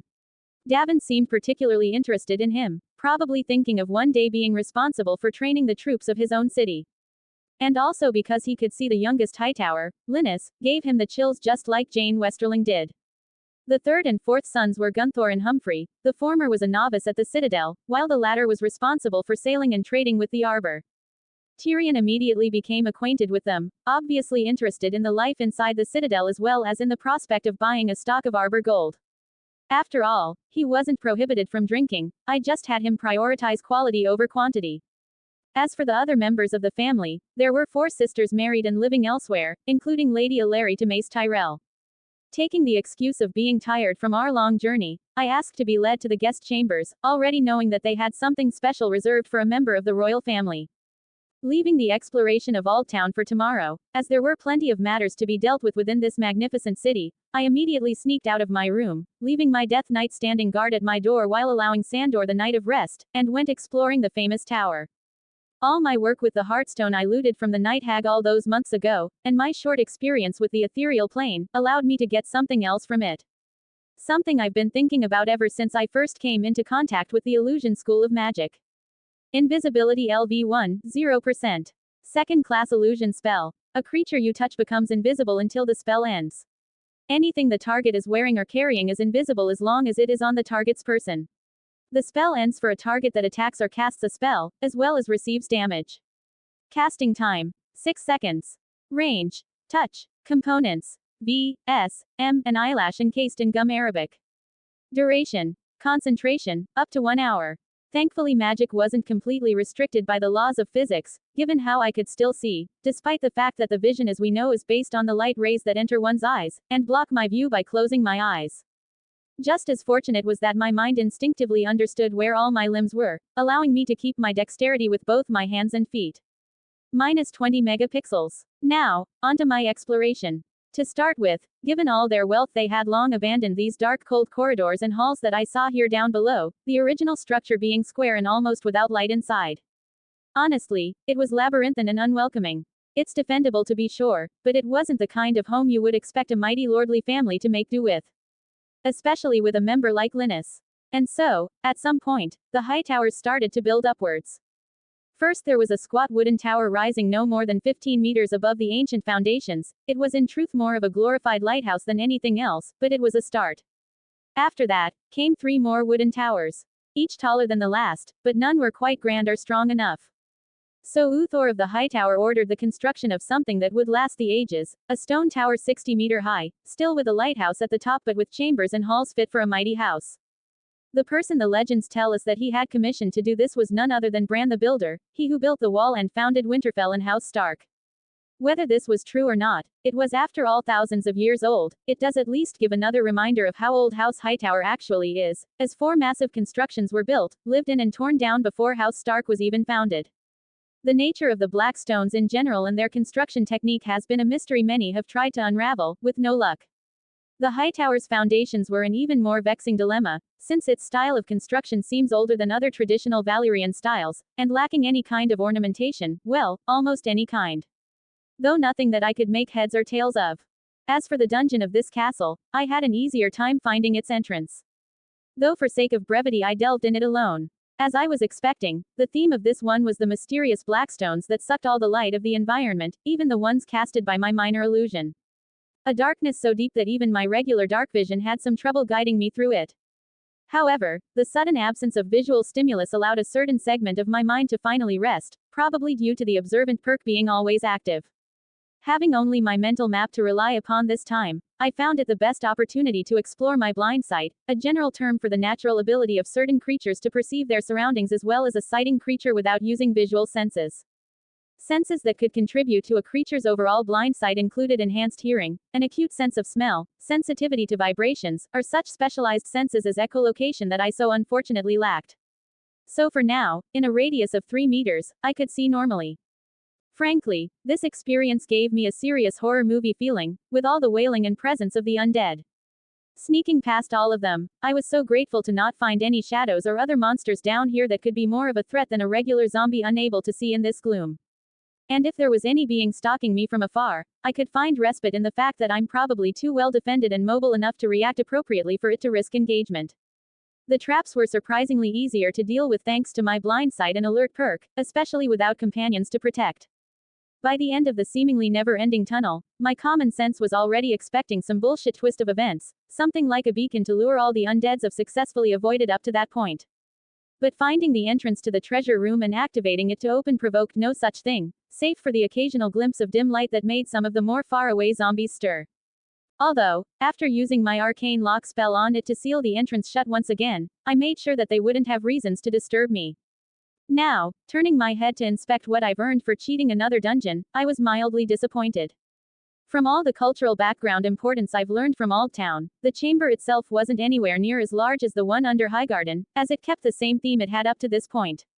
An underground chamber without windows, carved completely out of the same blackstones I found in the lower levels of the Hightower castle, if not for its foundations being made of a oily variant that visually absorbed all the light of the room that came its way, making it seem like they were doors to the same void I just came out of. Making sure that the upper silver ring lit up a small signal to inform me I had unlocked Hightower, I turned to face the ceiling and the colorful mosaic tiles on the ceiling depicting a scene of war. One with dragon riders fighting what appeared to be merlings, mostly known as the Deep Ones, and there are those krakens. Oh boy, if that's accurate, then reality is indeed weirder than fiction. Probably because fiction is obliged to stick to possibilities, reality isn't. Focusing now on something else, I found no chest in the center of the treasure room, to be more exact, if not for a single glass candle this was an empty room. Casting my detect magic cantrip, I felt the door I've just locked with some abjuration magic and the pillars of black oily stone, one in particular having a cryptic message carved on its surface. Similar to the one I've found on Highgarden, this one identified itself as Shadow Secrets. Stone of Shadow Secrets. Would you like to absorb the knowledge it possesses? Yes, no, sure, I thought, immediately accepting the enlightenment. Just like with Fae secrets, this knowledge seemed to help me to be more expert with the knowledge I already had. Interestingly enough, it also aided me with making a major breakthrough related to my Ranger and Monk titles. Title: Ranger, has leveled up twice. Trait unlocked: Gloom Stalker. Gloom Stalkers are at home in the darkest places, deep under the earth, in gloomy alleyways, in primeval forests, and wherever else the light dims. Most folk enter such places with trepidation, but a gloom stalker ventures boldly into the darkness, seeking to ambush threats before they can reach the broader world. Such rangers are often found in the Underdark, but they will go any place where evil lurks in the shadows. Feature unlocked: Dread Skirmisher. You master the art of the ambush. Always the one to strike first, with great spurs of speed during each lunge, hitting harder with each attack and always difficult to pin down. You are also adept at evading creatures that rely on dark vision. While in darkness, you are invisible to any creature that relies on dark vision to see you in that darkness. Title: Monk, has leveled up. Trait unlocked: Way of Shadow. Monks of the Way of Shadow follow a tradition that values stealth and subterfuge. These monks might be called ninjas or shadow dancers, and they serve as spies and assassins. Sometimes the members of a ninja monastery are family members, forming a clan sworn to secrecy about their arts and missions. Other monasteries are more like thieves' guilds, hiring out their services to nobles, rich merchants, or anyone else who can pay their fees. Regardless of their methods, the heads of these monasteries expect the unquestioning obedience of their students. Feature unlocked. Shadow Arts. You can use your ki to manipulate the shadows. Spending 2 ki points, you get to cast a veil of shadows and silence radiates from you, masking you and your companions from detection. For 10 minutes, each creature you choose within 10 meters of you, including you, has a bonus to their stealth stat and can't be tracked except by magical means, as any creature that receives this bonus leaves behind no tracks or other traces of its passage. Feature improved. You gain the ability to step from one shadow into another. Additionally, when you are in dim light or darkness, you can teleport up to 6 meters to an unoccupied space you can see that is also in dim light or darkness. Wonderful, I can finally have the night as my playground. I acknowledged. Noticing that I've just unlocked a perk thanks to all its conditions being met, I took my time understanding its implications. Shadow Touched cost 5 points. A shadowy mystique now surrounds you. However you acquired it, you are now someone who represents both the mortal and the shadow realms. As you wander the multiverse, casting a strange pall over the physical presence surrounding you, the spark of life that sustains you can be muffled by it, as it struggles to remain viable against dark energy that imbues your soul. Incidentally, your exposure to the Shadowfell's energy or knowledge has also changed you, giving you a deep connection to the negative energies around you and granting you the following benefits. You barely bleed, even when badly injured, and can choose to be very hard to notice. You can also see through magical darkness. Your existence in a twilight state between life and death makes you difficult to kill. For once a day, if your health bar is reduced to 0, you get to recover a sliver of it, effectively resurrecting you from the dead. This won't work if you have been killed with radiant damage. Man, Rainies would certainly find it awesome, as even creatures of the night are prey to my superior vision in magical darkness and Nightcrawler shadow steps. Not to mention the massive boost to my stealth stat. Imagine if I stack invisibility on top of it. As for the undead-like feature, it was kinda like what I've been seeking with my studies of necromancy. Though the 1 death per day is a little bit much, given that I still had the Warrior of the Gods feature which made resurrection spells not cost anything on me. But I'm not sure if either of the new or the old gods would like it. 5 points. 69 points remaining. I'll cross that bridge later. Hopefully the stranger will find it even more amusing. Now making my way out of the dungeon and up the levels, easily passing by any guard watching the hallways thanks to my stealth and invisibility, I eventually reached the top layers of the high tower. The highest floor was currently occupied by both Lord Leighton Hightower and his eldest daughter, performing some ritual with a glass candle faintly lit while surrounded by piles of ancient tomes that I could only identify as a desperate attempt to delve into divination magic. Were they trying to contact someone else far away or perhaps scry into the past or future? The vision of Aldtown sacked might be what made them enter this desperate state earlier than in the canon, but still, will the long night be that much of a threat? What I'm saying, of course it will. I'm just not sure if it will be the only future threat I will have to deal with. Leaving Lord Hightower and the Mad Maid to keep trying their rituals, I found a window and began climbing from outside. Fortunately today the Hightower's beacon was being refurbished and there was no light nearby to spoil my observations of the wonderful view from such an altitude. I took a deep breath, enjoying the seaward breeze from the top of the high tower, looking as the sun slowly hid under the sunset sea, its orange light gradually diminishing over the bustling city before me. Looking downwards, I saw the waves crashing against the sharp rocks of Battle Isle. Pulling both Shadow and Page from their respective pocket dimensions, I allowed them to enjoy the same view as I began to meditate.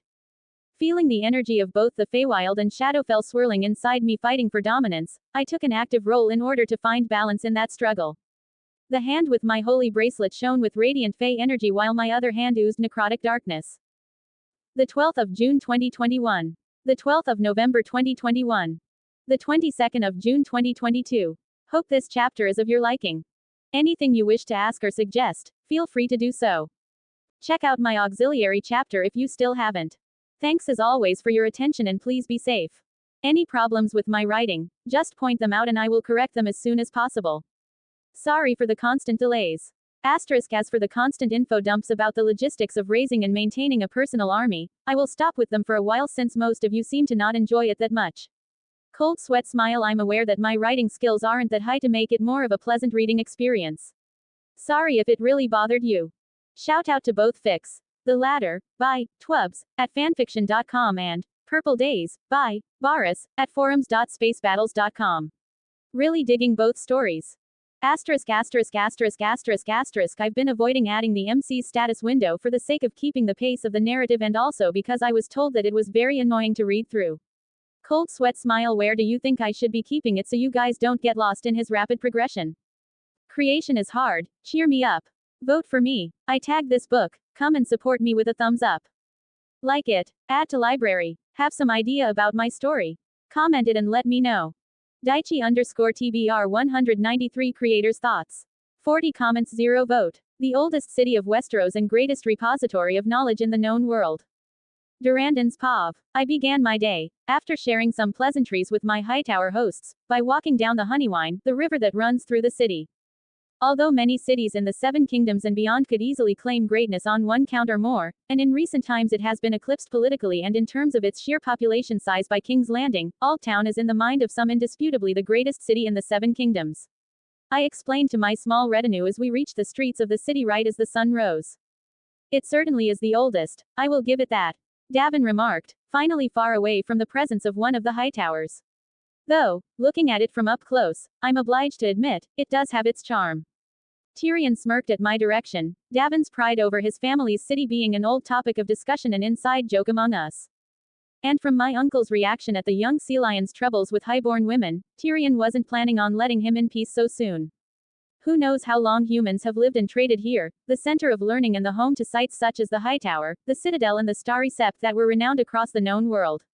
Tyrion finally spoke, deciding to save his japes for later. It is also undoubtedly beautiful. Pia finally admitted what no one else seemed willing to. Even the usually brooding Sandor seemed pleased by the scenery we found ourselves in. All great towns and cities in this continent are on the coast or on a river, Winterfell of course being the exception here. Tyrion continued to add his booksmart knowledge to our tour, since the Starks were so often the exception to so many rules. He digressed by slipping in some mockery for the Wardens of the North. Pia assumed from there and added. And for good reason it is the rule, as it offers water, trading opportunities and transport links to elsewhere. This earned a few surprised looks from both Davin and Sandor, who weren't aware of how much she had been learning from me. Sharp as always, I acknowledged, immediately thinking about the time I spent meditating on top of the Hightower, effectively turning it into the slowest, Ubisoft Tower, section in any game to unlock the city's map.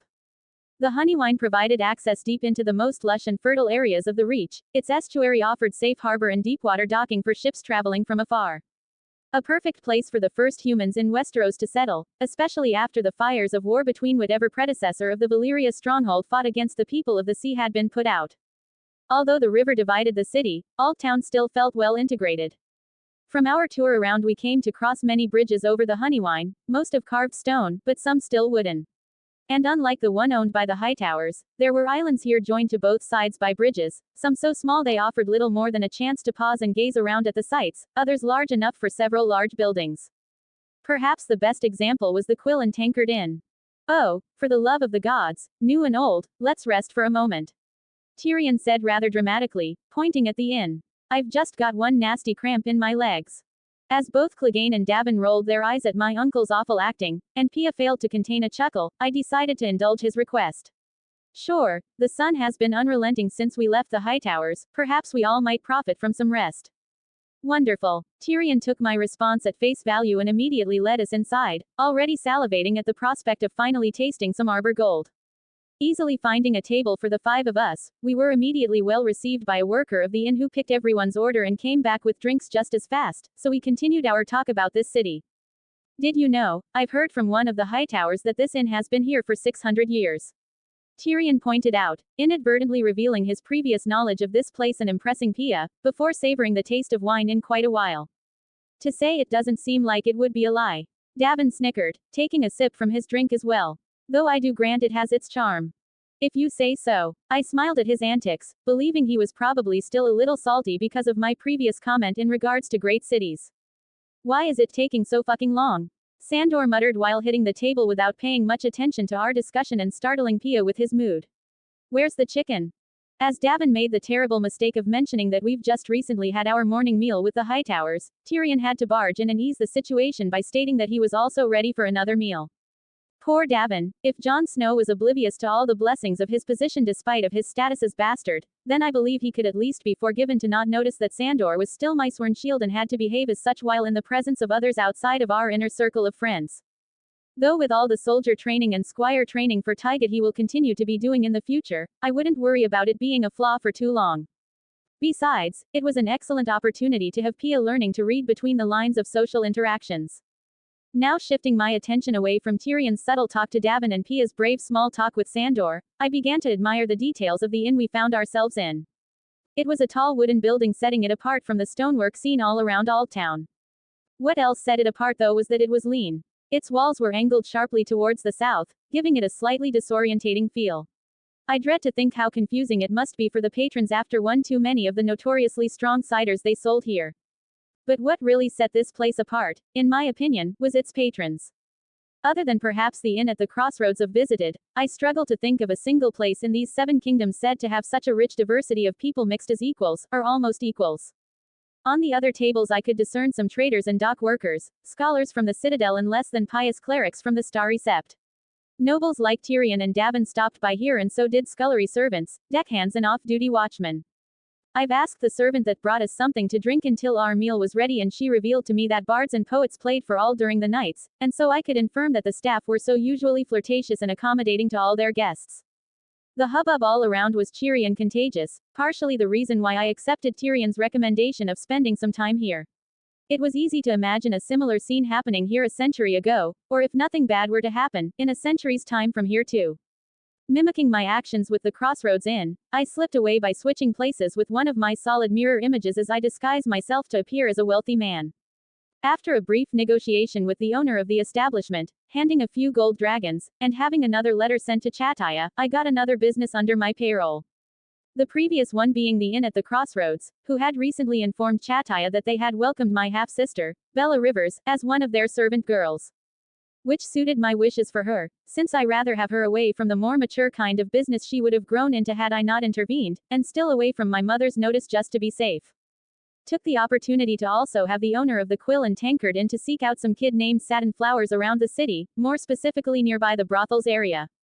I wasn't sure yet, but was working on the theory that this lad, that one day would be sent to the wall, was one of the potential 16 bastards my father would sire. I mean, he did mention fucking at least one woman of each of the 7 kingdoms, so narrowing it down was very hard. Even Varys claimed to be aware of only 8. So while I had Chataya and Tobo Mott taking care of the ones in the capital, it still left plenty for me to find out. Regardless, after waiting for my companions to eat their meals, I managed to switch back with my duplicate without being noticed and finally spoke. Although it would be fun to loiter, we are all fed and there's still a whole city for us to explore. Sandor remarked, feeling much less grumpy than before leading the way this time. Moving away from the river and just wandering about, it soon became clear that this was a rabbit warren of a city. Streets and pathways twisted and turned back on themselves, each bend could lead to a dead end or a vibrant street market filled with succulent produce from the reach. Not that you even need to travel far to find food, in season anyone could find peaches, pomegranates and even melons growing wild here in thickets of undergrowth in the city. The incense from the many small seps and the sea breeze were combined to give the city an ever-present almost floral smell. It's rare indeed to find a city this size that doesn't smell bad, I remarked to my group of companions, recalling King's Landing before my initial effort at cleaning it as an obvious example. But this is a pleasant surprise. Yeah, I know a few things about cisterns and drains. Feel homesick already? Tyrion asked me, noticing this time I was the one brooding instead of Clegane. Yeah, but it's not the first time, I replied, earning sympathy from both Lannisters and Pia. And I'm sure it will not be the last.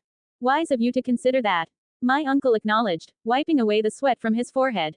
Being this far south, the climate was also noticeably different to much of my travels. During the summer months, Aldtown could get swelteringly hot. Its citizens could be seen wearing clothing more often seen in Dorne than in the Reach, and the entire pace of life changed here. Business and pleasure were done deep into the evenings and the afternoons were taken at a much slower pace. At other times, when it was less humid, the fog was a regular visitor, spreading out from the whispering sound like tentacles through the cobbled streets lending an eerie feel to the ancient lanes and alleys. Navigation from place to place became harder, added to which when it was wet, the ever-present cobbles could become very slippery. Heard that many's the unwary visitors who had gotten lost or worse on a wet foggy night in Old Town. Those who lived here though seemed to have no problems finding their way. While there was some degree of uniformity of design here, the cobbles, the stone-built buildings and so on, each street was different and each area of the city we visited had its own feel. Bookending the day after covering a lot of ground in this city, I led us back to the hospitality of the Hightowers, most of whom were eager to hear my thoughts about their prestigious city. Whenever Baylor Hightower brought up the idea of having some of his household soldiers to help protect me, I replied by stating my confidence in both Sandor and my disguised Death Knight who were constantly switching turns to keep me safe. That and the fact that a smaller group could cover more ground while also drawing considerably less unwanted attention. Tomorrow I had planned to pay a proper visit to the Citadel with its scholarly patriarchal field, sadly having to leave Pia here with the excuse that she should rest since the heat could get to her, but Baylor recommended that there was also the area around the 7 shrines by the Honeywine with its extensive gardens and peaceful atmosphere that she could at the very least accompany us and return with one of his brothers. I thanked him for the tip, even if I already knew about it. Not only that, but I also knew that there was also the Undercity, and I've been eager to venture there ever since learning about it, as well as the usual ne'er-do-wells I hear talking of rat pits and the like. Makes me think of my time playing Skyrim, visiting Riften and exploring its ratway. Perhaps I might finally get some opportunity to go on my night raids again, given it was very much like Flea Bottom from the capital city and I really doubt the spider could connect it to me after months of continuous activity near him and nothing on my stay at Lannisport. But I digress. I still had the magical dungeon under the Hightower to clear. That night, finding my way back again down to the catacombs made out of those 2 incredible black stones serving as foundation to the Hightower, inside the magical darkness oozing inside that dungeon, I found my second venture there much more easily manageable. My shadow-touched perk had successfully enabled my eyes of the night to perceive my surroundings here as just a dim-lit colorless place. Working simply with shades of gray, not that type, to differentiate things and beings from the environment. Stalking and skulking around the undeads that I've avoided in my first passing, I easily got rid of them since they were all effectively blind down here. Spending a bit of key on my shadow arts, I made sure to eliminate all the sound I made, so one-shooting even the zombies equipped with plate armor wasn't a problem with my Valyrian steel twin gladius cutting through virtually anything and anyone. Especially opponents completely oblivious to my presence having all their guards down. While making short work of a few dozen, I also decided to store their lifeless undead bodies inside my inventory for further testing with my necromancy studies. Further ahead, where the entrance of the treasure room was hidden under my magic lock spell, I found a lone shadow lurking around. Despite its higher mobility and intelligence in comparison to regular undeads, it was so comical to find it unable to see anything in this magical darkness with its regular dark vision. Shrieking and wailing around as I casually sneak up on it, I quickly summoned my twin unseen servants and had them work on a theory my portent visions had been hinting to me. Similar to how my wild companion, Shadow, had managed to evolve after merging with a living plant, I've been having glimpses of my servants joining in the action. Suddenly lighting my fist in a radiant flare, which surprisingly seemed to win out against the magical darkness, I sucker punched the lost Shadow with one of my key-enhanced stunning strikes and weakened it enough to have my servants engage it. As I raised the palm of my other hand forward, I had the same dark smoke that I used to subjugate my Death Knight sprayed over this medium undead, forcing it into submission. Although the Shadow by itself was an undead monster of a higher level when compared to the regular armored zombie that my Death Knight once was, I had plenty of time to practice my control over undeads and studies of necromancy magic to win over this dispute. Eventually, as the red dot on my mental map faded, I witnessed how my unseen servants began merging and integrating with the Shadow, seemingly ripping it to shreds to share its undead essence. After waiting for a moment, now standing before me was a magical, translucent, gray figure that emanated negative energies. Its silhouette was blurred to the point of making it appear to have echoes occupying the same space. Using Observe on it I saw. Shadow Servant, Medium Undead. LV 30. POW. 20. Mob. 40. End. 35. Int. 20. STL. 45. Def. 10. HP. 500. Speed. 70 feet. Damage immunities. Necrotic, poison. Conditions immunities. Exhaustion, frightened, grappled, paralyzed, petrified, poisoned, prone, restrained, unconscious.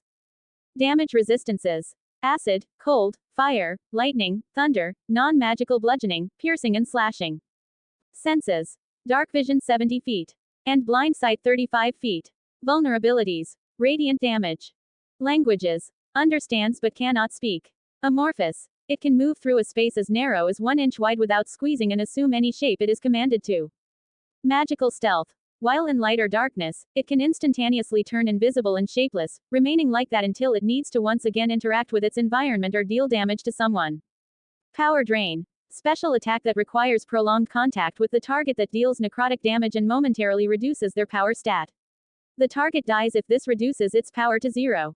If a non-undead dies from this attack, a new shadow servant rises from the corpse a few hours later. Excellent, I concluded with a grin. Could definitely make use of an army of undead without having to raise them one by one and micromanaging their actions. Now that I had cleared this dungeon, and took my time to cut blocks of blackstone from the walls to store in my inventory, I left it and went searching for more things to do before the sun rises. It took a while to get used to it, but this shadow servant was basically my trade for not having the same level of deadlines of the shadow under my control. And unlike my Death Knight, it could actually be dismissed and summoned back with the same spell I used for my unseen servants, which also meant that it wouldn't constantly try to break free of my control. However, since the name Shadow Servant seemed a little derivative to my dear Fey cat, if not also a bit lame, I renamed it to Nightwalker and disguised it as my stranger identity while ordering it to remain hidden in my Death Knight's shadow. Nightwalker, medium undead. Well, would you look at that? I'm starting to build a party of undeads. I already had my frontline tank with my Death Knight, and now my damage-dealing rogue on my Nightwalker. I'm sure together these two could easily wreak havoc on a small platoon of soldiers if let loose. Using the room the Hightowers had reserved for me for the first time, since the beacon on top of the tower was once again lit, I started to work with Paige on a few spells I had come up with. The sun finally rose and the only one I was successful with making work was Darkness LV1, 0%. Second class evocation spell. Magical darkness spreads from a point you choose within range to fill a 5-meter radius sphere for the duration 10 minutes. The darkness spreads around corners. A creature with dark vision can't see through this darkness, and non-magical light won't illuminate it. If the point you choose is on an object you are holding or one that isn't being worn or carried, the darkness emanates from the object and moves with it. Completely covering the source of the darkness with an opaque object, such as a bowl or a helm, blocks the darkness. If any of this spell's area overlaps with an area of light created by a spell of second level or lower, the spell that created the light is dispelled.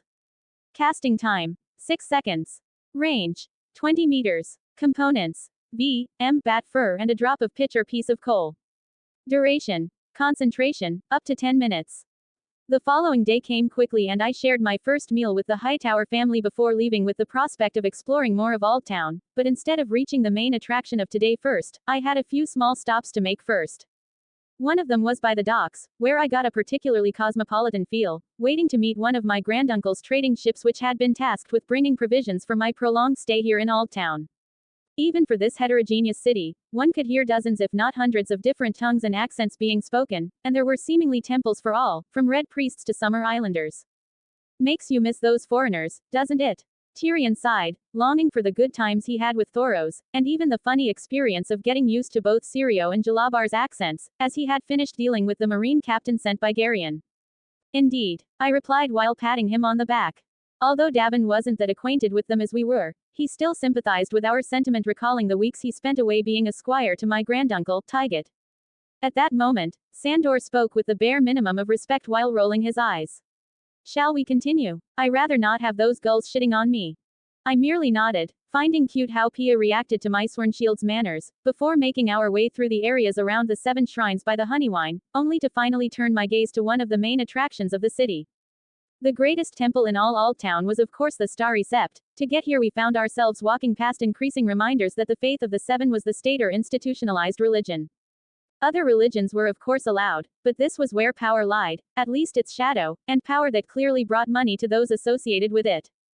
The houses in this part of the city were large walled-off mansions. The homes of the pious, or at least of those who would like to be thought of as pious, were luxurious, filled with servants and with no luxury spared. It was a completely different world from that other bastion of the faith, the quiet isle in the Riverlands with its homespun and humble approach to the faith. Whatever one might think of this, no one could deny that the Starry Sept itself was impressive. It was perhaps darker and more somber than the sept I've visited at Highgarden Say, but in my opinion that just adds to its grandeur. It's so majestic while still being clearly so ancient. Pia seemed to agree with me. Its walls were black marble and its windows high and arched. It was here that the great moments that forged the relationship between the faith and the 7 kingdoms took place. When Aegon, Visenya and Rhaenys first landed on mainland Westeros with 3 dragons to commence their invasion, it's said that the High Septon locked himself in the Starry Sept for 7 days and 7 nights of praying and fasting. The man ate nothing and drank nothing, and at the end of the 7 days he emerged to declare that the faith of the 7 would not oppose Aegon the Conqueror, for if they did the Starry Sept and all town as a whole would be destroyed and consumed in dragon fire. I will leave it to others to decide the extent to which this was divine revelation and how much was simply someone recognizing the folly of trying to defy 3 angry dragons. Regardless, Lord Manfred Hightower immediately accepted the wisdom of this and flung open the gates to the Targaryens when they arrived. Aegon the Conqueror was crowned king of the 7 kingdoms here at the Starry Sept by the High Septon and was anointed in the faith of the 7. His son and heir Rhaenys I was also crowned and anointed here. Come to think of it, Maegor was also married here, since Baelor had yet to be born in order to build the Great Sept back at King's Landing. The lasting connection between the church and the state was established here, not that it was always an easy relationship.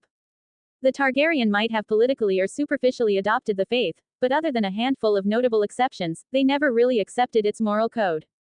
The faith then, as it does now, frowned on polygamy as well as incest, but power was power and the uneasy alliance continued throughout the Targaryen reign. Not that the Starry Sept retained its preeminent state however. Perhaps it was one High Septon too many protesting against Maegor cruelties and many marriages, or the faith militant uprising, or just a desire to concentrate political power in the new capital of King's Landing. But eventually the Targaryens effectively forced the center of the faith away from Aldtown to the newly built Great Sept of Baelor in King's Landing, where it has remained ever since.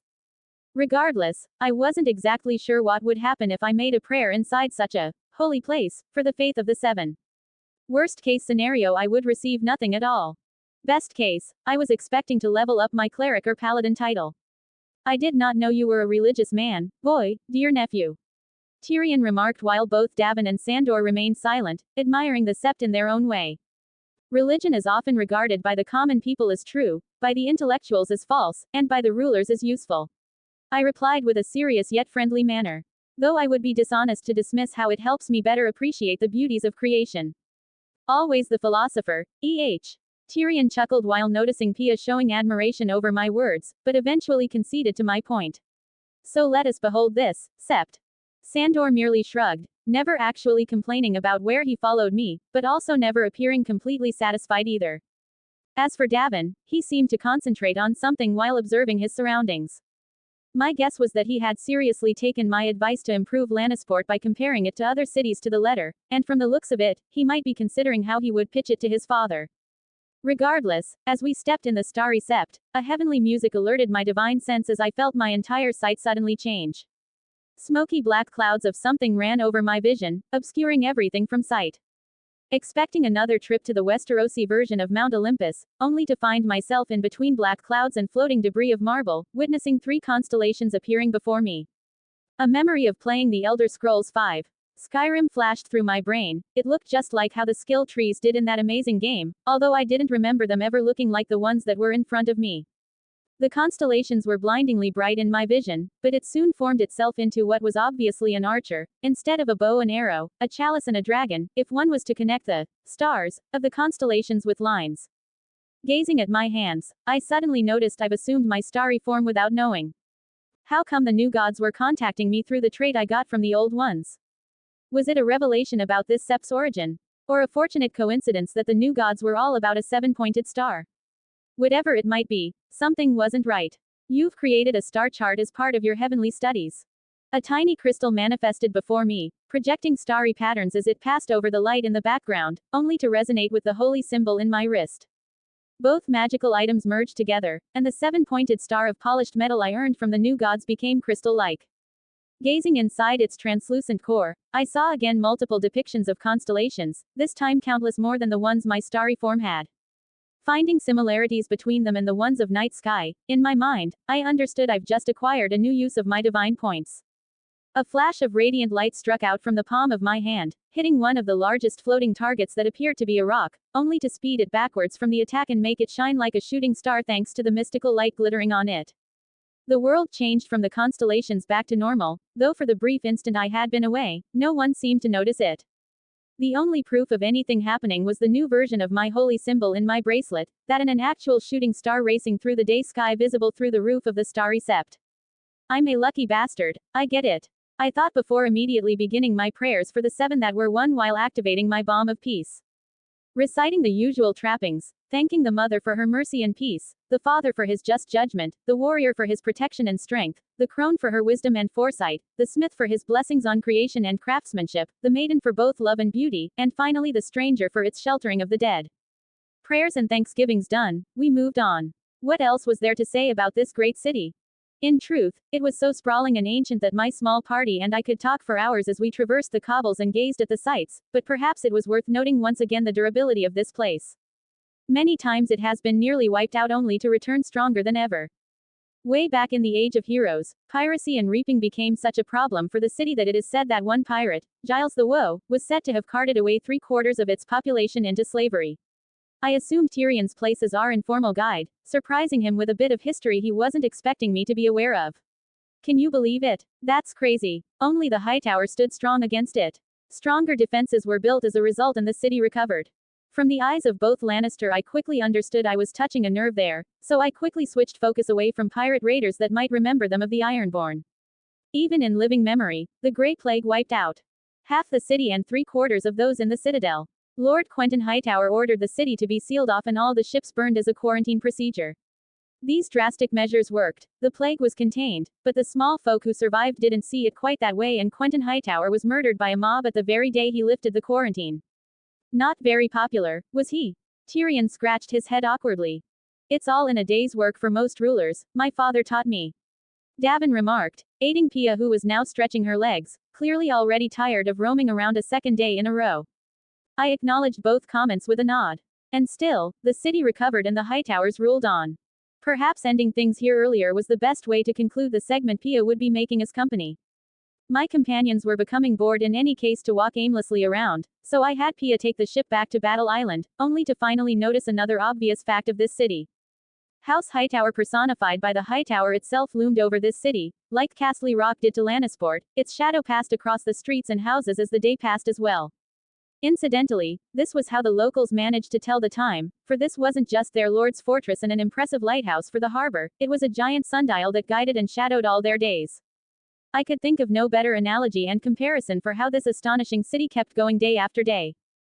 Later that day, outside of the faith of the Seven and the feudal system itself, it was hard to think of a single establishment or institution that permeated every aspect of Westerosi life as much as the maesters from the Citadel. They trained and taught the upper classes, oversaw the letters and missives sent from place to place, healed, counseled and advised in every corner of the Seven Kingdoms. And that was just the qualified masters. When you add in the amount of people who have been taught here or perhaps even earned a link or two in their chain without actually becoming full-fledged maesters, instead turning into hedge healers, scribes, apothecaries, engineers and private teachers, its reach was understandably immense. For hundreds of thousands of years, the maesters have kept a virtual monopoly on learning in Westeros, and the epicenter of their knowledge and power was the Citadel. The Citadel itself wasn't a single building, but an interconnected complex spanning the Honeywine in the center of Aldtown. And although mostly stone-built, there was no real architectural integrity here so much as a series of buildings created according to the needs of the time. Some living quarters here, a lecture room there, kitchens, a forge, reading rooms, provision stores and laboratories, everything just built when it was needed. Staring out at it from the top of the high tower, it appeared as a hodgepodge of domes and towers and long halls, covered and uncovered stone bridges across the Honeywine so broad with its houses and market stalls sitting thirdly atop them. Students stopped by to pick up supplies on their way to or from their studies, and the weeping dock sitting beneath, providing berths for travelers to disembark within the citadel itself without needing to fuss about the outside world of Aldtown. It's very much a city within a city, with its own rules and feel. Entering via the main gate, it was imposingly large and my eye was drawn immediately to the pair of large green sphinxes that flanked the entrance. They were tall and exquisitely carved with the bodies of lions, the tails of serpents and the wings of eagles. Their faces were human, one male and one female. This, while striking, was actually not particularly unique to me. Any eagle-eyed traveler would have noticed a similar sphinx was outside the entrances to several other august buildings or rooms. The Valyrians had statues of sphinxes and legends say that some still stood in the ruins of old Valyria. There were a pair in Volantis guarding the bridge that joined the two halves of the city.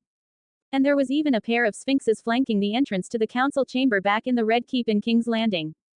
Here of course, there was an added irony, the sphinxes might be both male and female, but what they were guarding, the chance to access the knowledge and understanding in the citadel, was barred to women. Only men could train to become masters and have access to the great library within.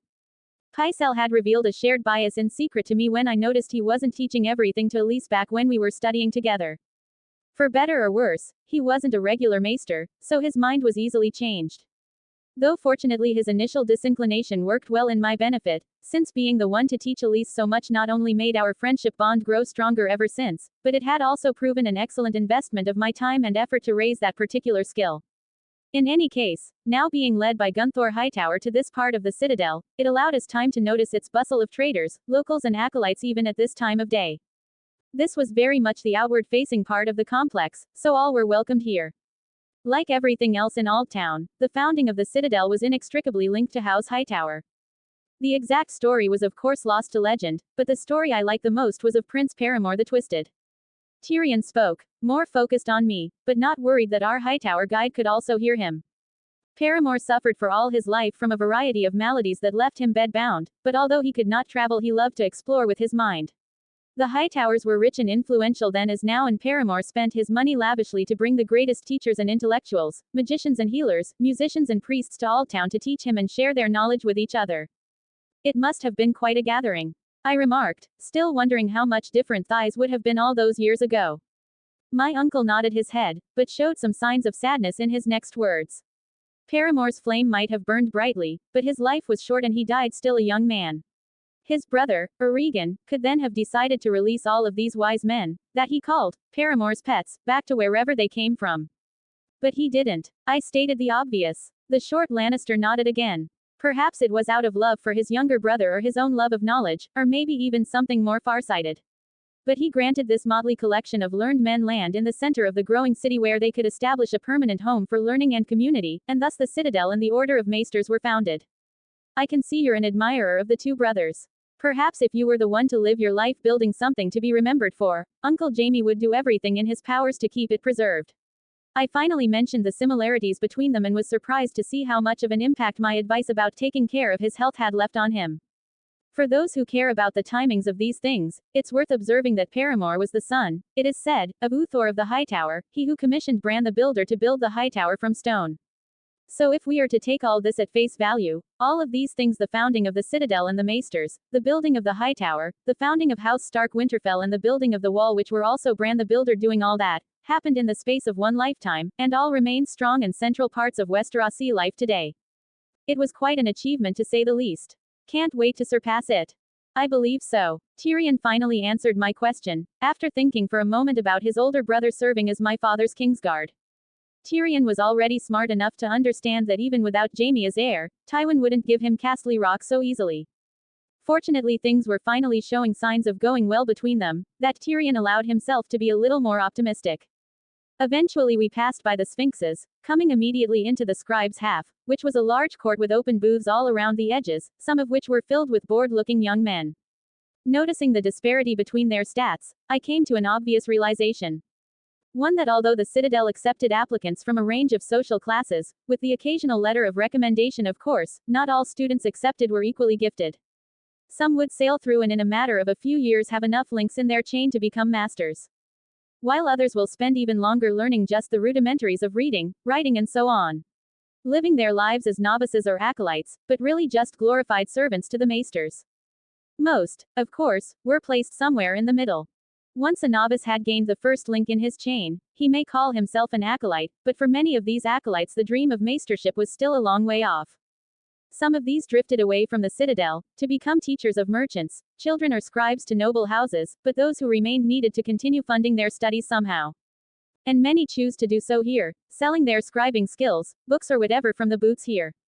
The citizens of Aldtown came here to the scribe's hath for this very reason, because they have a letter that needs reading to them, or need to purchase a book on a particular subject, or commission some cartography. It makes for a busy, if slightly refined, atmosphere, half marketplace, half library. But there was so much more to see here, even deeper into the Citadel, so we moved forward. A quick peek into the Seneschal's court, the center of justice and governance in the Citadel, showed a couple of bashful-looking acolytes waiting to be seen, and just outside another sitting miserably in the stocks, presumably as punishment for some petty crime. People had evidently been pelting this one with cabbages and the like, so he will be in sore need of a bath when they release him. It's a depressing punishment to be sure, but there are harsher regimes elsewhere in these 7 kingdoms. Tyrion argued. And even worse beyond it. I believe you. I agreed with him. My royal legion isn't as lenient with its punishment to those that broke our rules. Although I was eager to see the famed library, I decided first to ask Gunthor, our Hightower guide here, to lead us to stop off somewhere else. The oldest inhabited part of this complex was the Ravenry, situated on an island in the Honeywine, linked to the rest of the citadel by a creaking wooden drawbridge that seemed permanently stuck in the down position. Coming here felt like a castle, with a stone curtain wall surrounding the towers within, and indeed it used to be a castle. A stronghold for pirates in the Age of Heroes before the citadel was here. This made me consider the possibility of finding another magical dungeon here, the center of knowledge here in Westeros for time immemorial. The walls here still stood in reasonable repair, but this place still felt different to the rest of the citadel. Perhaps it was the legacy of the first men who built this place, but from all the history lessons I've had, it felt northern. Standing briefly in the courtyard, we all noticed how it was cool and damp and dark, even if the weather outside was anything but. The walls were covered with purple moss or lichen, and climbing vines were everywhere, and in the center, an ancient Nile weirwood tree stared out at me. It too was covered in moss, hiding much of the white of its bark, and everywhere there were ravens. They sat in the branches of the weirwood atop the walls and windows and all around the yard, gazing at me accusingly. Who are you? What do you want? What have you done? I heard many of them asking me, and my group thought the true tongue only I knew. But once their attention quickly shifted away to something else, repeating the names of the places they had been, I felt relieved. Been a while since I last saw one of these. I told my group while striding forwards to touch the bark of the ancient tree. Feeling small glimpses of its accumulated knowledge through the ages, I ensured some insight of the rise of the Maesters, order on Westeros, as well as progress with both my Druid and Ranger titles, though not to the point of leveling them up. Just a better use of my Thornwhip's cantrips, where grasping weeds and vines sprout from natural environments in a 5 meters square from any point within 10 meters of range from me. Basically turning the ground in the area into magical difficult terrain that entangles anything on it until I dismiss it or it is destroyed. Guiding Bolt is a ranged version of Divine Smite, and now this, the gods must be finally acknowledging my worth. I thought to myself. It's a little uncanny how much it resembles a person. Davin pointed out, with both Tyrion and Sandor agreeing with it. Almost as if it is about to come to life. Is it wise to touch it? My uncle asked, still uncomfortable under the invisible stare of the old gods. You worry too much. I dismissed his worries with a casual smile, while still avoiding to offend the ancient tree before me. Exploring the place, I noticed that there were 2 main towers here. The North Tower was the main rookery and also contained the chambers of the Archmaester of the Higher Mysteries, in other words, magic. Although the Citadel would claim that all magic, if it ever was real, was long gone. They still made a habit of enforcing that this was the age of man, as most veteran maesters would proudly defend. And as if to back up that point, these apartments were, it has to be said, not well maintained, with faded tapestries, mounds of parchment, and a single faintly lit black candle in the center of the room that shimmered brighter with my proximity. Fortunately, nobody seemed to notice, so I kept my distance for now, rather than ruin all my efforts of publicly disassociating myself from magic. Safe from specific individuals, no large groups had learned of my powers. And even if I wanted to, the Maesters wouldn't be the first on my list of potential allies. As for the other tower, the West Tower, it was the home of the Archmaester responsible for Ravenry, and also the Ravenry for the White Ravens. These were for one purpose only. When the Maesters consulted their auguries and textbooks and decided that the season had changed, they would go out in their hundreds to the nobles across the land with that one message.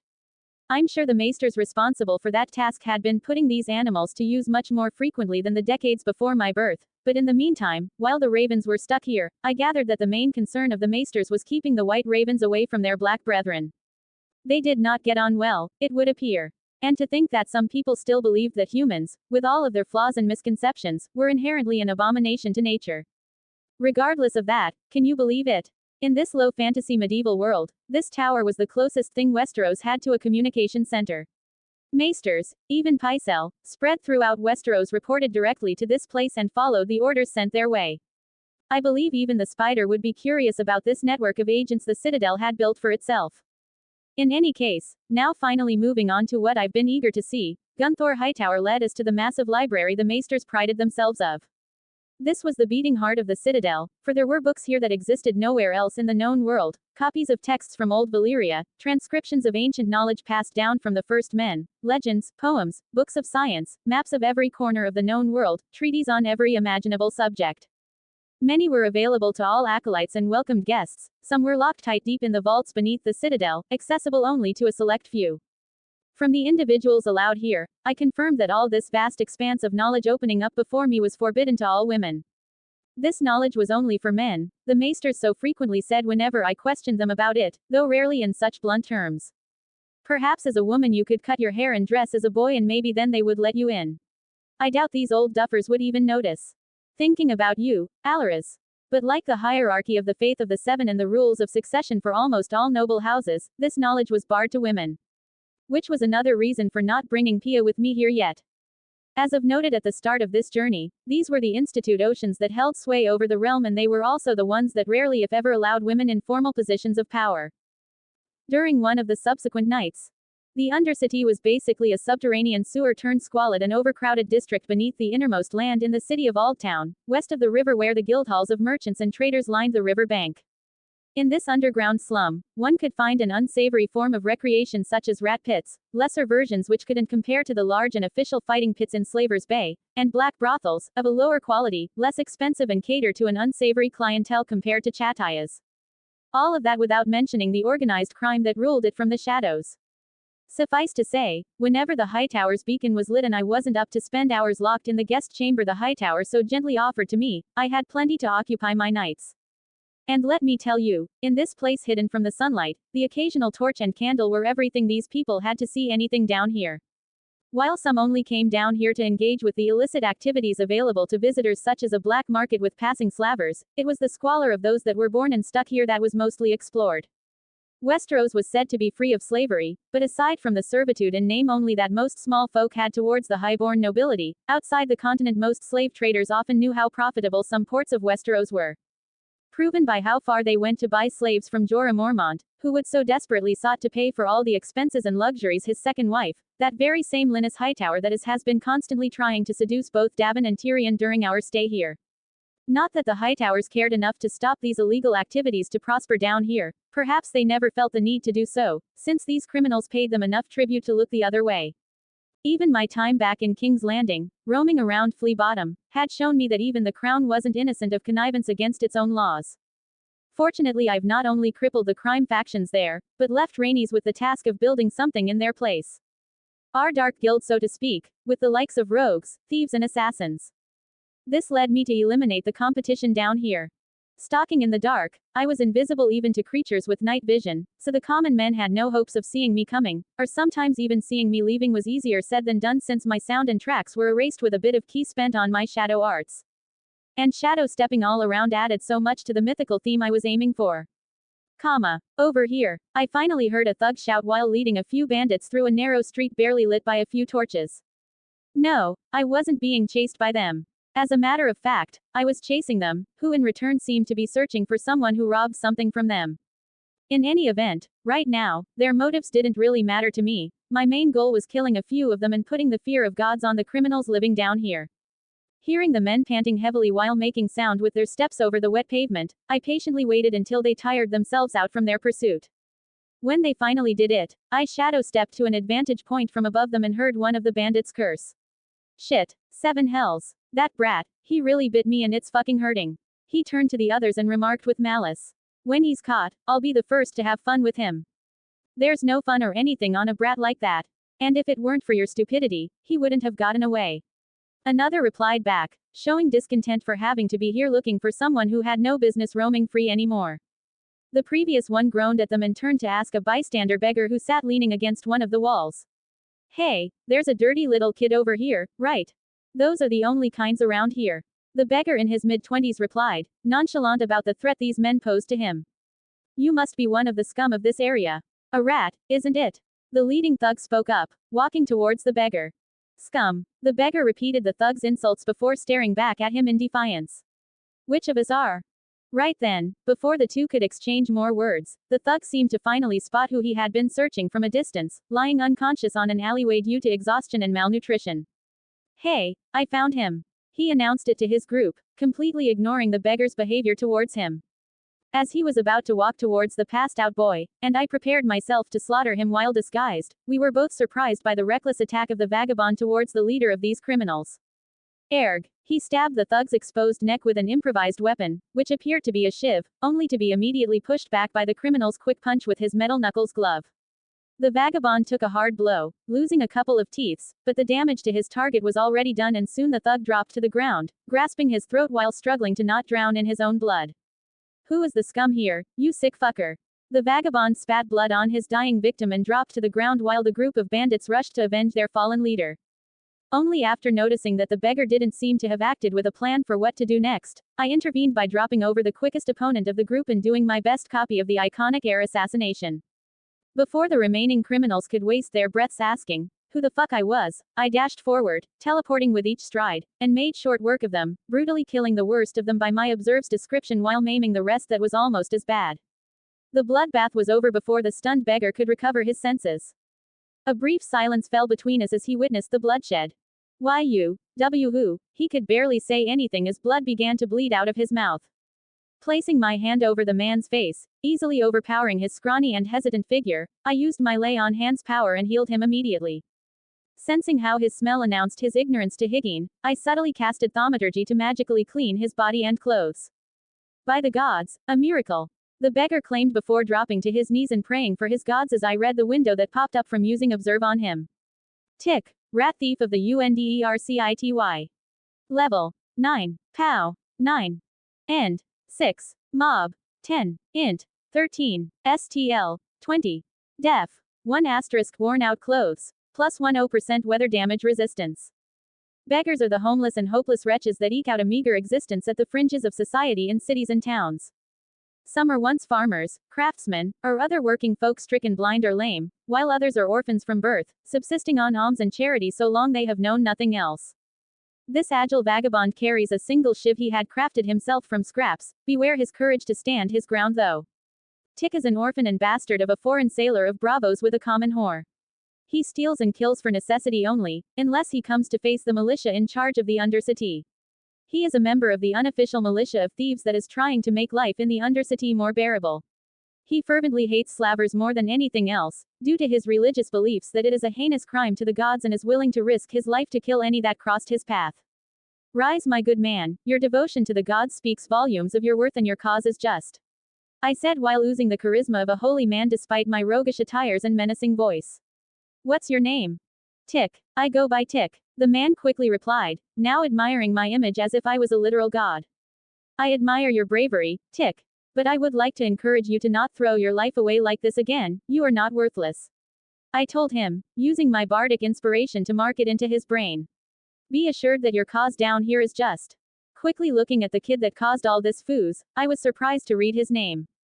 Satin Flower, slave bastard of the UNDERCITY. Level 7. POW 6. End 4. Mob 6. Int 11. STL 13. Def 0 asterisk row-spun attire. Slaves are living, thinking creatures who are nothing but the property of another. By law or power, they have no rights and are forced to suffer anything their masters want them to. They have no choice or control. While some masters are kind and generous, others are mean and cruel. Slaves are insignificant and beneath notice. After all, it's not like they should be treated like people, because, as long as they are slaves, they are not. To most, slaves are nothing more than another's property. This pitiful boy carries no weapon with him, although not very brave. Due to his younger age, he has a lot of potential to grow thanks to how clever and quick learner he is. Satin is an orphan and bastard of Robert Baratheon with a common whore during one of his stays in the Reach. Satin has been groomed as a boy whore from birth after his mother sold him to the criminals of the Undercity. Even though his owners have constantly drilled on him unquestioning obedience and skill in giving pleasure, Satin had never openly defied them up to this day, but he is adamant to never submit. So that's why the owner of the Quill and Tankard Inn didn't find anything on him. I realized. Instantly teleporting to stand before him, I crouched down to heal my half-older brother's debilitating conditions. I couldn't help wondering how he ended up joining the Night's Watch in less than a decade and why the hell had he kept his name after leaving this life behind. What? This is not, Satin muttered while still not fully awake. Looking at his appearance as he came back to his senses, I had to admit he was rather attractive, though more like a girl, having dark eyes with a small hint of blue, soft skin, a sweet voice, and black hair in curly ringlets. Although my uncanny dark figure almost made him shit himself at first sight, I swiftly lowered my hood and removed my mask, revealing my fake Dornish features and friendly face. Don't worry, you are safe. I reassured him before asking, using the opportunity to formally introduce ourselves to one another. Hey, boy, where are your parents? I never met my father. As for my mother, she's dead. He replied, apparently buying into the story his captors had told him. What's your name? I asked, already knowing the answer. Satin, just Satin, he meekly replied. I got it. I am Rogue, just Rogue. Raising him to stand, I offered my hand for a handshake. Nice to meet you. Satin hesitated for a moment, unaware of the pile of bodies and unconscious cripples left behind, before accepting my hand. Leading the boy away from that alleyway, I noticed the vagrant named Tick following me, clearly still in wonder of what he had just witnessed. We should go somewhere else. I know a place that isn't much of a home, but I believe it beats staying here waiting for more thugs to arrive. Tick said, immediately flinching under my stare only to bow again. Not that I doubt your abilities. I merely nodded and signed for him to lead the way.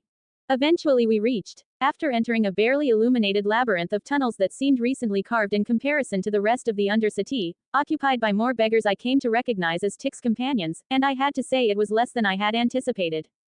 But still, it was more than enough to give us some privacy. And also served to inform that there were multiple entrances to this place hidden throughout Old Town, some even outside its walls. As for the 10-year-old boy, an unfriendly kid on the brink of death is what my father had left behind. But offering him and Tick one of my best meals, a smash burger and Coca-Cola, I lowered Satin's suspicions by satisfying his hunger. Poor boy, the way he gulped everything so quickly reminded me of Rainy's, though her situation, albeit unfortunate, wasn't anywhere near as terrible as it had been for this kid. I wasn't so heartless that I would let him just die, but I wasn't either willing to allow him to claim the throne that my father fought for just because he was older than me. Introducing myself as a foreigner from a far, far away land, I revealed that I've been blessed by the stranger itself to aid in taking the souls that were misplaced in this world.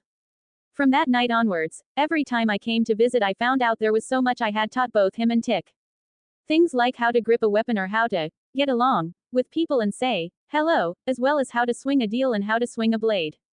Basically, things one needs to know in order to survive here in the Undercity while remaining free. I even introduced Satin to the philosophy of the faith of the Seven and the old gods. While I would be taking the boy under my care, by claiming that Durandon Baratheon was the chosen one of the gods and he could trust him, if this Tick fella wanted to bring some change to things down here, it was up to him to do it alone after I taught him the hang of things. Thankfully, similar to my half-brother, Tick was quick to learn and clever to find solutions to problems, with the added benefit of being fearless in a fight even if he had no hopes of winning. That and how to better organize and lead this pseudo-thieves guild he was part of, by performing elaborate revenge schemes ranging from petty thievery to contractual assassinations on those who would prey on the lowborn of society. That and contributing in disparate ways to random acts with a desired goal of mutually profitable ends, would assure them a healthy amount of support before I had to step in. And the prospect of dividing the group's membership so that no one cell could be able to betray all their secrets had to come first, just as I had hinted to Rainy's. I just had to teach Tick how to read and write with thieves' cant for future contact, in order to better aid him and his associates once the organization is strong enough to be of use.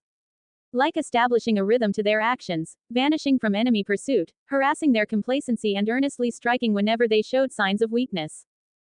A month after my arrival at Old Town. Initially, I found a mixed reception at the Citadel when I first arrived here, with two noble Lannisters and my sworn shield accompanying me. The maesters were, of course, pleased that the crown prince of the realm was interested in them and their learning, with the added importance of having a hightower presenting the place to me, but on the other hand they seemed slightly anxious about the royal scrutiny. I couldn't blame them. It must be pretty comfortable for them, to be generally away from the intrigue of the capital and only engage at it when they chose to, with the luxury of never standing out. And now comes the royal brat with who knows what agenda. However, I couldn't care less for their suspicions anyway. Directly speaking with the archmasters in charge, especially the ones that had traveled all the way to the capital in order to deepen my understanding of fields of study such as economy and astrology, I requested an inventory of every book they had stored, explaining that I was interested in contributing with their preservation. Obviously, being the organization freaks they were, they had it with them a pretty robust account of everything, save for an in-depth description of what was stored in their secret vaults, of course. After handing them a hefty quantity of gold, I took the opportunity to double-check everything just in case they had missed anything. After much cajoling, persuading and more bribing, I had been able to grab a hold of dozens of higher-ranked acolytes to do my bidding for the rest of the month, one that I've spent to the fullest, coming every day and searching through the Citadel's numerous shelves and repositories in order to map out this place completely. Why was I wasting my time doing this sort of thing? Let's just say, in case a tragic fire were to take place, I would be able to make a speed run and store everything that would be useful to me inside my inventory. Unfortunately, it had proven harder than I had first anticipated. Not in regards to finding the restricted areas of the Citadel's collection of knowledge, much less finding my way inside it with my heartstone allowing me to become ethereal and bypass any safe or vault. The tricky part was that, contrary to the Iron Throne that mimicked its chaotic and massive counterpart in the books instead of the much smaller prop of the TV series, this Citadel was more like the one depicted in the TV show. A mesmerizing collection of all sorts of knowledge on an unrealistic scale, from the trivial to the essential. While in the books, phrases like, "So many books at the Citadel that no man can hope to read them all," or, "If the world ended tomorrow, they could rebuild it with the knowledge contained in these books," were mostly overstatements. Now I wasn't that much certain about it. Still, I've come with a mission. The numbers they had first provided me in exchange for a generous donation were paramount to come up with a realistic plan to list all of the books in the Citadel. "Another one listed," I remarked while closing the heavy tome with a snap, startling a few of the acolytes around me that had been tirelessly looking for any vague field of knowledge that might interest me. Tyrion had decided to lend me his head after he got tired of running errands alongside my legionnaires on my second week here, leaving the Hound to lead them and keep an eye, in case they end up getting in trouble. "Already?" asked Tyrion, raising his head from a dusty tome. "Are you even reading anything?" Volumes 1 to 13 of Archmaester Gorian's on Westerosi Ancient Cultures had some interesting details, but nothing special. "What about you?" I asked back with a casual smirk. "The descriptions of old bravos were nice, but nothing more than history trivia," said Tyrion with a shrug. "But the essential reads are getting much rarer to find. We must have actually read less than a tenth of the entire complex, but my operation of mapping where everything was stored was finally reaching its end. Hours and hours, weeks of sitting through dusty tomes and stained parchment, but I hadn't been able to find a single new skill. Just raising and improving a lot of what I already had. That's probably due to my early cram with Pycelle in my initial years, so anything new was probably going to appear eventually during my adventures. I'd been getting faster and more concentrated the more time I spent here though, thinking that I needed to vary the research with some kind of more practical projects, as usual. Took the opportunity to copyright some songs and stories from my previous life, claiming to be made by my alias as Bard. Obviously, I was aware of the potential such things had of causing a butterfly effect, but by now, it was inevitable that they were already spreading like wildfire amongst the highborns after my time playing and singing in Chataya's brothel. Why not extend it to some of the lesser houses and hopefully to the small folk as well? It was just a matter of proper branding and having some of the acolytes and maesters indirectly helping me out with it. They certainly were interested in my recipes for hamburgers and Coca-Cola, but I wasn't ready to make it common knowledge yet. I still had plenty of stuff like pizzas and lasagnas to show to this world. As for Davin and Sandor, they had not been as helpful as Tyrion with listing books, but my pretty Pia had, at least to a degree, helped to clear the most trivial ones. She knew how to handle herself in a library thanks to the many hours she had spent in Castle Rock reading about many things, since there were not exactly many things to do when there was a heavy snowstorm outside anyway. At the moment, Pia was asleep over a thick tome about, of course, heroes of the past. I took a drink from a nearby cup of clear water while wiping a bit of filth off the next tome. I've gathered some copies of combat lessons treaties, references and manuals for Davin to read when he had the chance.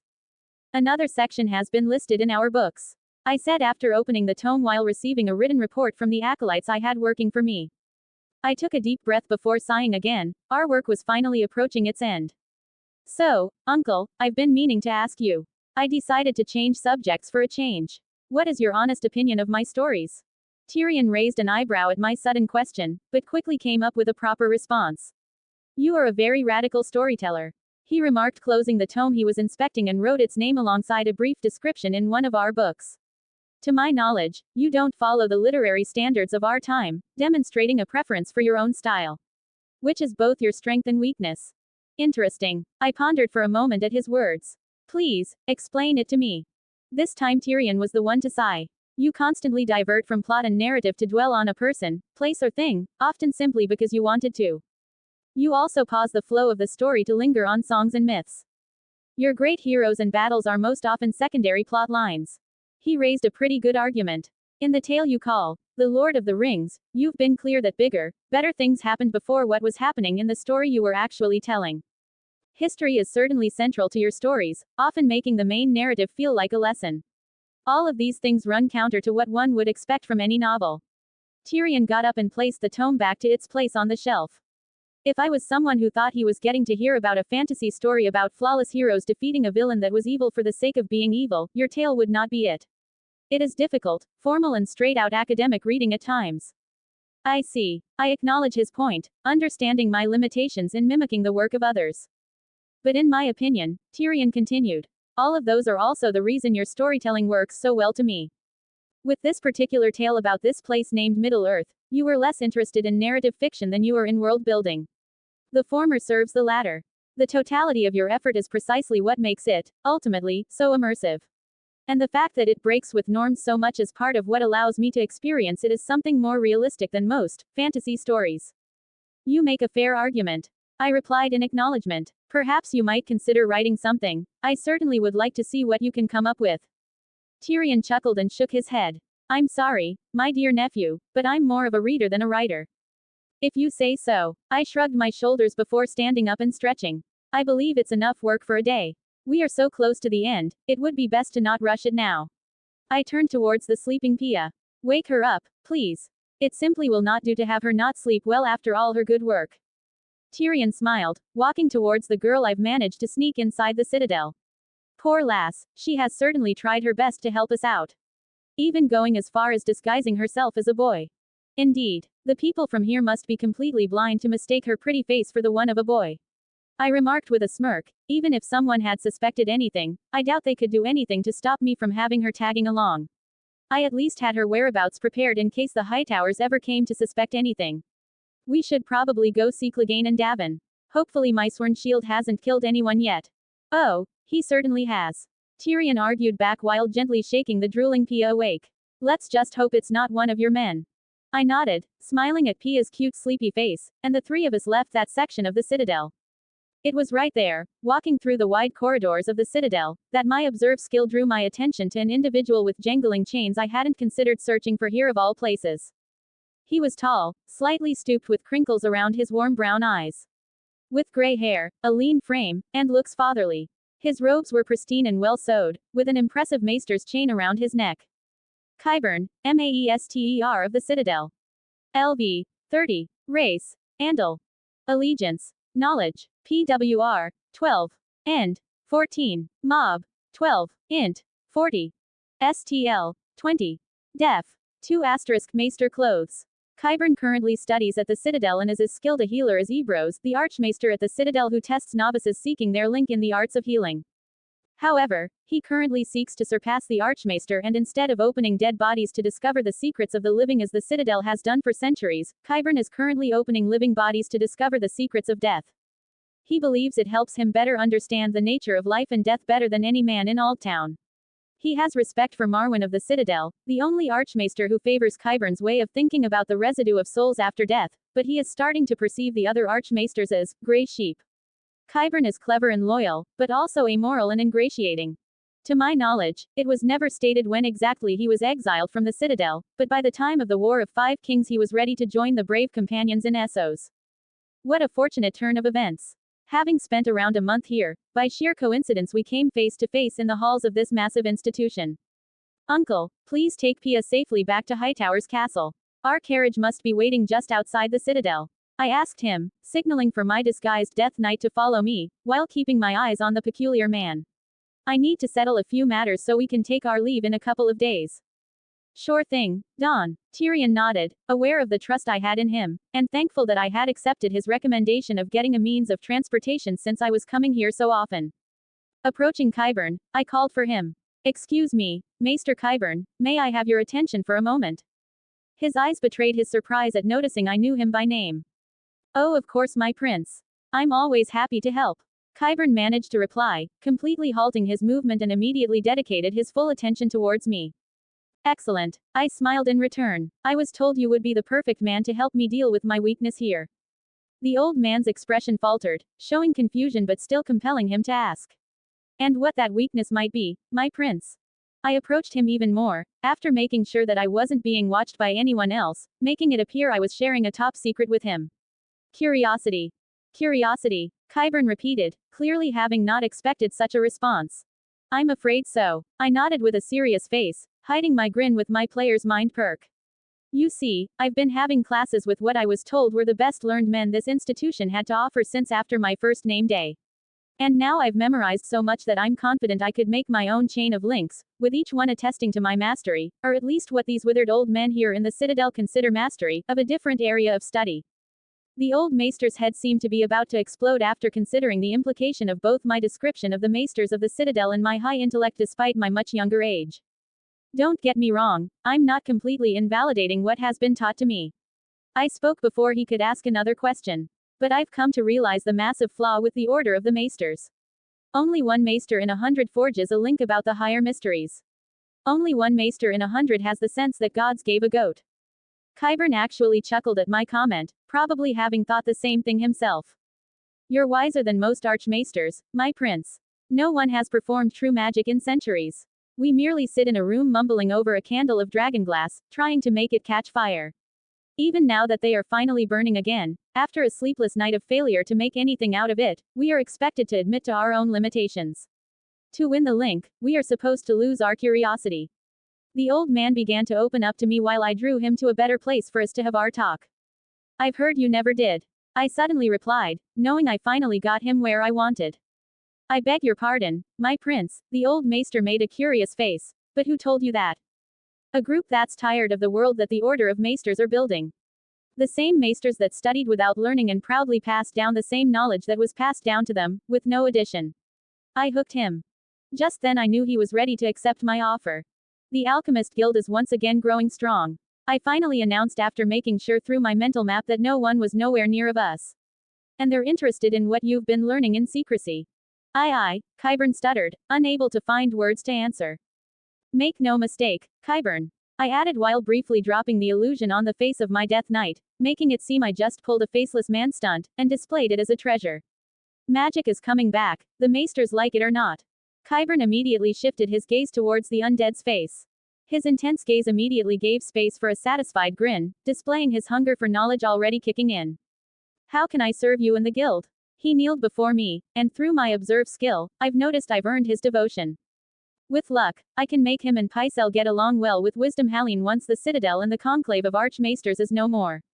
Probably appealing to how both men weren't bound by their vows. I want you to halt all your experiments right now so as not to be exposed and immediately seek a higher rank here amongst the maesters, while gathering all the maesters and acolytes with the gift of curiosity. And once the time comes, let them out of the city before it gets sacked. I told him, covering the undead features of my Death Knight once again. I will take care of preserving everything of value here. To his credit, Qyburn's conviction didn't even falter for an instant while hearing of Old Town being sacked in the future. As a matter of fact, he actually smiled at it. You are not only intelligent for your age, but also quite wise. As I'm sure you would agree, my prince, sometimes before we can usher in the new, the old must be put to rest. Finishing the remaining details of his work here, I gifted him with the first pages of my studies about necromancy. Not enough to risk him coming up with cantrips and spells, but more than enough to hook his devotion. After taking the time to introduce Satin as another servant I was willing to take under my wing, like with Pia's case, I allowed him to finally have some rest and comfort inside the high tower. He wasn't anywhere near as capable of killing like Rainey's, but the boy had a certain skill for thievery and deception, and I was counting that he could have some hidden potential to be unlocked with the blood we both shared with our father. Sandor and Davin didn't seem to care about the boy, even the usually shrewd Tyrion took my explanation at face value with questioning at all. As for Pia, the poor girl seemed a little jealous at first, mistaking Satin's appearance for the one of a girl. Now she just wants to help him to feel at home, probably out of guilt. As for Tick, the man had aided me to cripple the criminal business of Old Town, so in return I provided him with the necessary support for placing his companions in that vacuum we created. Basically money and equipment of good quality. Besides, he had also helped me spread the rumors that the Citadel had some valuable treasures hidden in its vaults.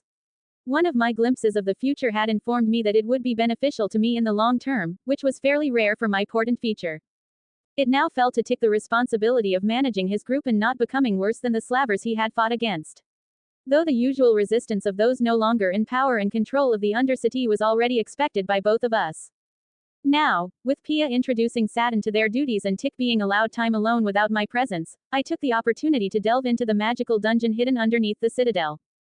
But first, since my days here were numbered, I decided to climb the top of the Hightower again, briefly noticing that tonight Lord Leighton Hightower and his daughter were sleeping, probably confident that their dreams were the key to their attempts of performing divination magic. Standing on top of this city, I took a deep breath, enjoying the seaward breeze from such altitude, looking at the cloudless night showing the moon and stars, their light quickly coming out of focus as I leapt forward and began casting my latest spell with a small leather loop on hand and my heartstone in the other. Staring downwards, as the wind whistled past me, I saw the waves crashing against the rapidly approaching sharp rocks of Battle Isle. Before I fell past 3/3 of the Hightower full height, my spell immediately took action.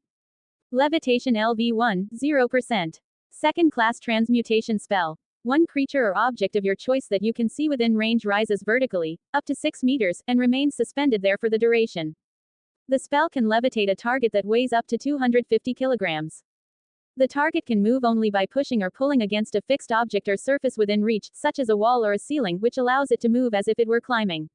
You can change the target's altitude in either direction after the spell is already in effect, as long as it remains within your reach. If you are the target, you can move up or down as part of your natural movement. When the spell ends, the target floats gently to the ground if it is still aloft. Casting time: 6 seconds. Range: 20 meters. Components: V, S, M, either a small leather loop or a piece of golden wire bent into a cup shape with a long shank on one end. Duration: concentration, up to 10 minutes. My free fall was gently halted until I reached the ground and dropped my levitation spell. Staring up at the distance I just fell from. Not exactly flying like a bird, but still very useful for safely doing my leap of faith. I gave an unusual grin. Not to mention fun. Even the limitation of moving only vertically could be worked around thanks to my tempestuous magic to have whirling gusts of elemental air to briefly surround me and take me 3 meters in any direction, or even my starry form while embodying the dragon constellation. And even if floating in the air wasn't something I wanted to do all the time, given that unlike while being ethereal, levitating didn't make me immune to damage from ranged attacks, the added bonus of descending gently into the ground was something I could always find a use for. Especially since I could use it instead of my monk's slow fall, whenever the fall damage was too high to be mitigated. Now, diving into the cold waters of the Honeywine in my aquatic form and swam toward the citadel without having to breathe at an inhuman speed. I didn't know what I had come to expect, but it was at first glance a kind of boring catacomb compared to the others I've been through. No hordes of undead marching to greet me as soon as I stepped deep enough into it, no bodies of water, golden statues or natural gardens. Hell, even the conventional traps were nowhere to be found. Granted, this one had more bends and turns than normal, which led me to identify it as a more subtle-looking labyrinth. But instead of the usual filth covering all the floors, walls and ceilings, the way how immaculately clean this place was got me alerted. Soon enough, after mapping this place for a few minutes, I identified an enemy in my mental map. At first I didn't see anything out of the ordinary, but my observe skill eventually showed me something interesting. ATH Coid, Large Ooze. LV 20. POW. 42. Mob. 9. End. 60. Int. 3. STL. 35. Def. 0. HP. 1000. Speed. 15 feet. Damage immunities. Non-magical slashing, piercing and bludgeoning, lighting. Conditions immunities. Blinded, charmed, DEAFENED, exhaustion, frightened, prone. Damage resistances. Cold, force. Damage vulnerabilities. Fire. Senses. Blind sight 60 feet. Attracted to vibrations and warmth.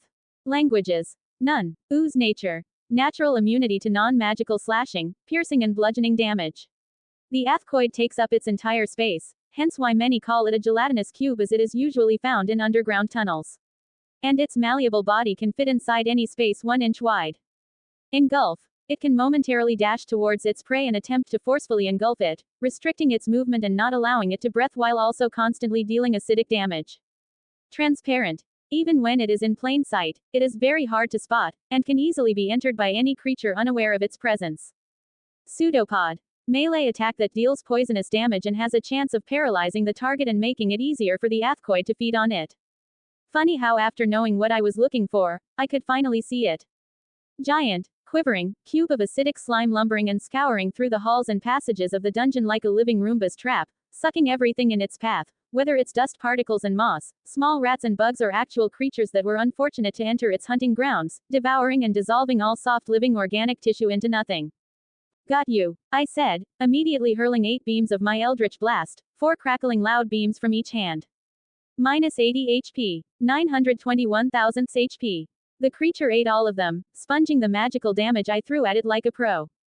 Now with its attention on me, I dashed forward with a grin and blew 2 chromatic orbs of fire at it while also empowering it with my meta magic.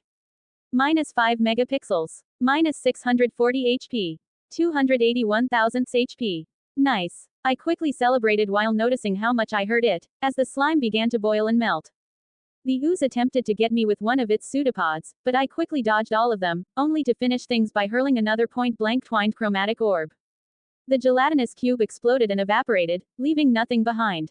Enjoying the feeling of a new challenge, I fastened my pace and delved deeper into the dungeon, eventually spotting several athcoids.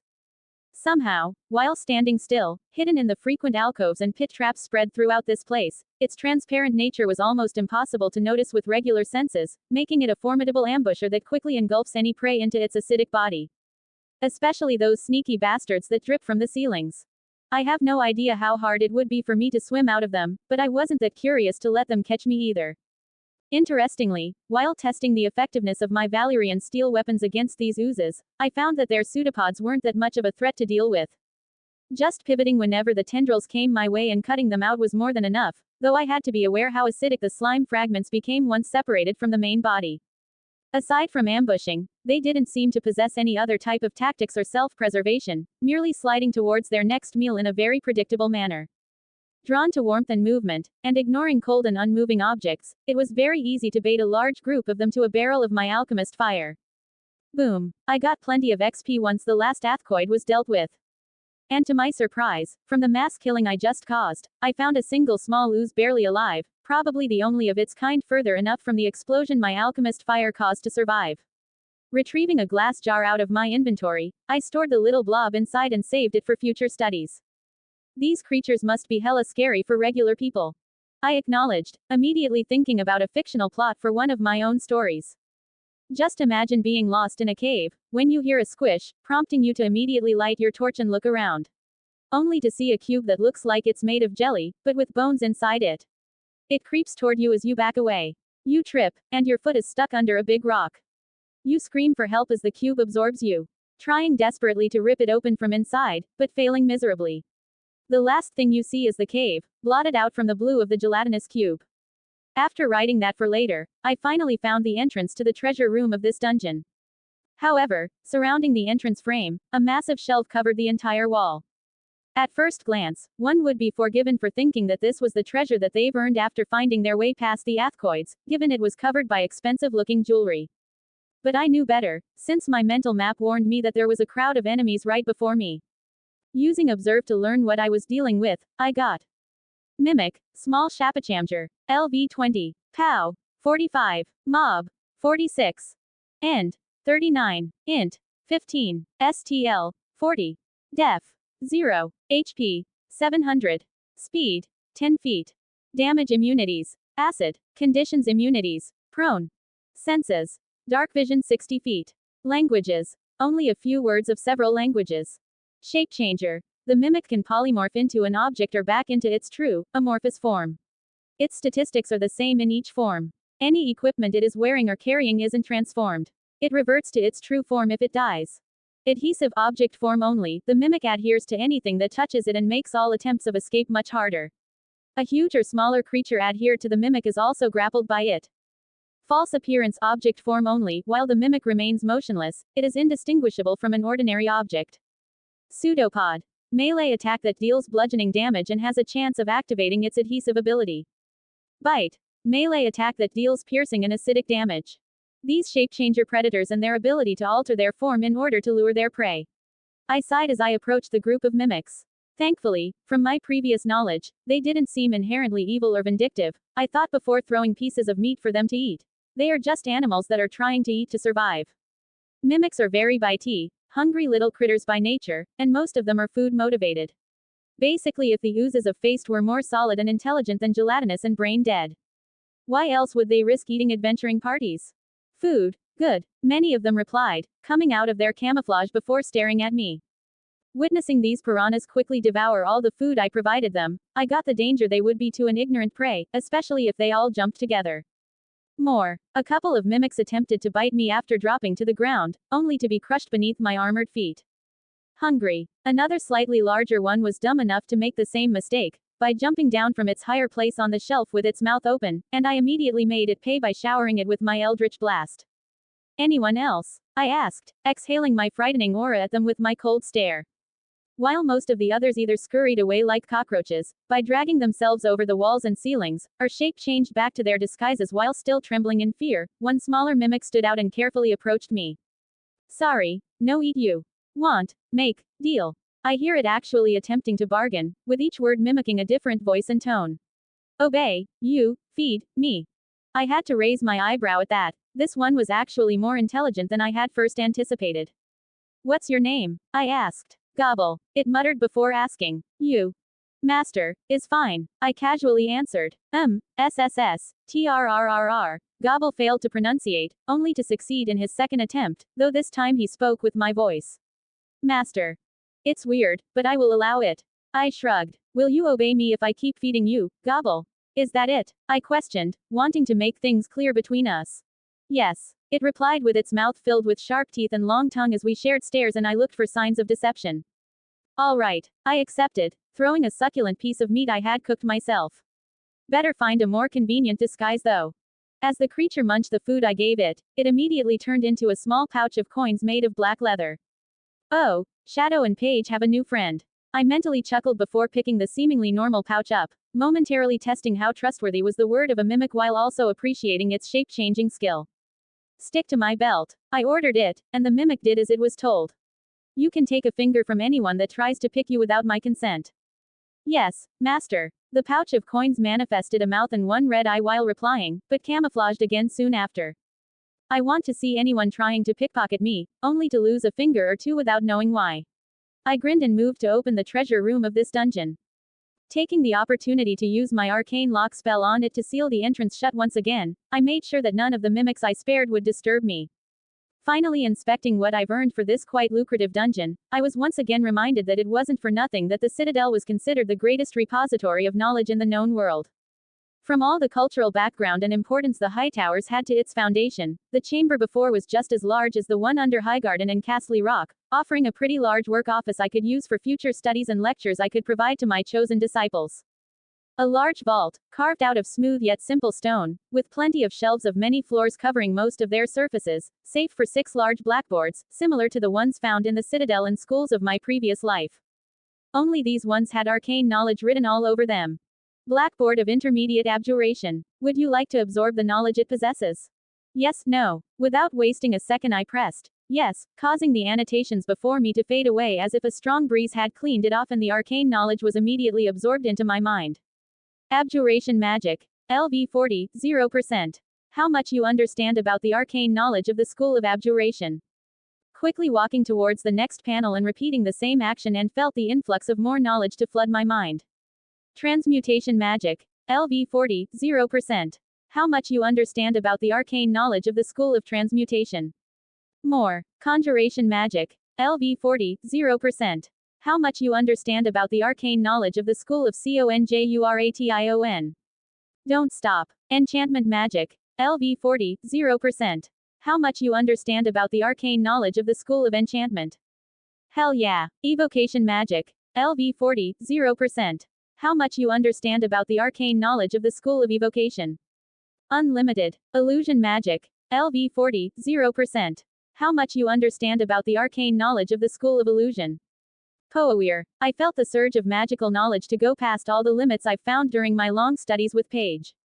Making sure that the upper silver ring lit up a small signal to inform me I had unlocked the Citadel, I turned to face the ceiling and the colorful mosaic tiles on the ceiling depicting a scene of a great cosmological wheel filled with circular interlocking gears, as if the entire world was a place of rules.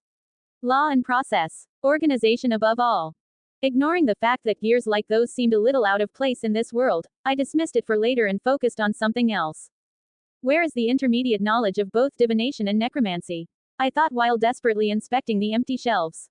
Hanging from almost 10 meters above ground, I gave up searching inside. Guess I will have to keep looking. Making my way out of the dungeon with a massive feeling of disappointment, I left the citadel while invisible. The 12th of June 2021. The 12th of November 2021. The 25th of December 2021. The 15th of July 2022. Hope this chapter is of your liking.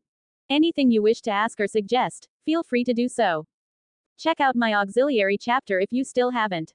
Thanks as always for your attention and please be safe. Any problems with my writing, just point them out and I will correct them as soon as possible. Sorry for the constant delays. As for the constant info dumps about the logistics of raising and maintaining a personal army, I will try to tone it down since most of you seem to not enjoy it that much. Cold sweat smile. I'm aware that my writing skills aren't that high to make it more of a pleasant reading experience. Sorry if it really bothered you. Shout out to both fics. The latter, by Twubs, at fanfiction.com and Purple Days, by Varus, at forums.spacebattles.com. Really digging both stories. To those that aren't fans of the MC revealing his powers to people, I have 3 arguments as to why I'm not keeping it a complete secret. First, he will eventually be known as a powerful individual capable of wielding magic. Second, it's much more helpful for those serving him to be made aware of some aspects like his magic, in order to either persuade them or merely make them useful in helping the MC work with his plans. Third, it helps me avoid writing everything as a journal of everything that is happening without dialogues. Merry Christmas everyone. Santa Christmas Tree Gift Grin. I first released this chapter in Christmas Eve. Cold sweat smile. Your gift is the motivation for my creation. Give me more motivation. Creation is hard, cheer me up. Vote for me. I tagged this book, come and support me with a thumbs up. Like it, add to library, have some idea about my story. Comment it and let me know. Daichi_TBR 193 Creators Thoughts.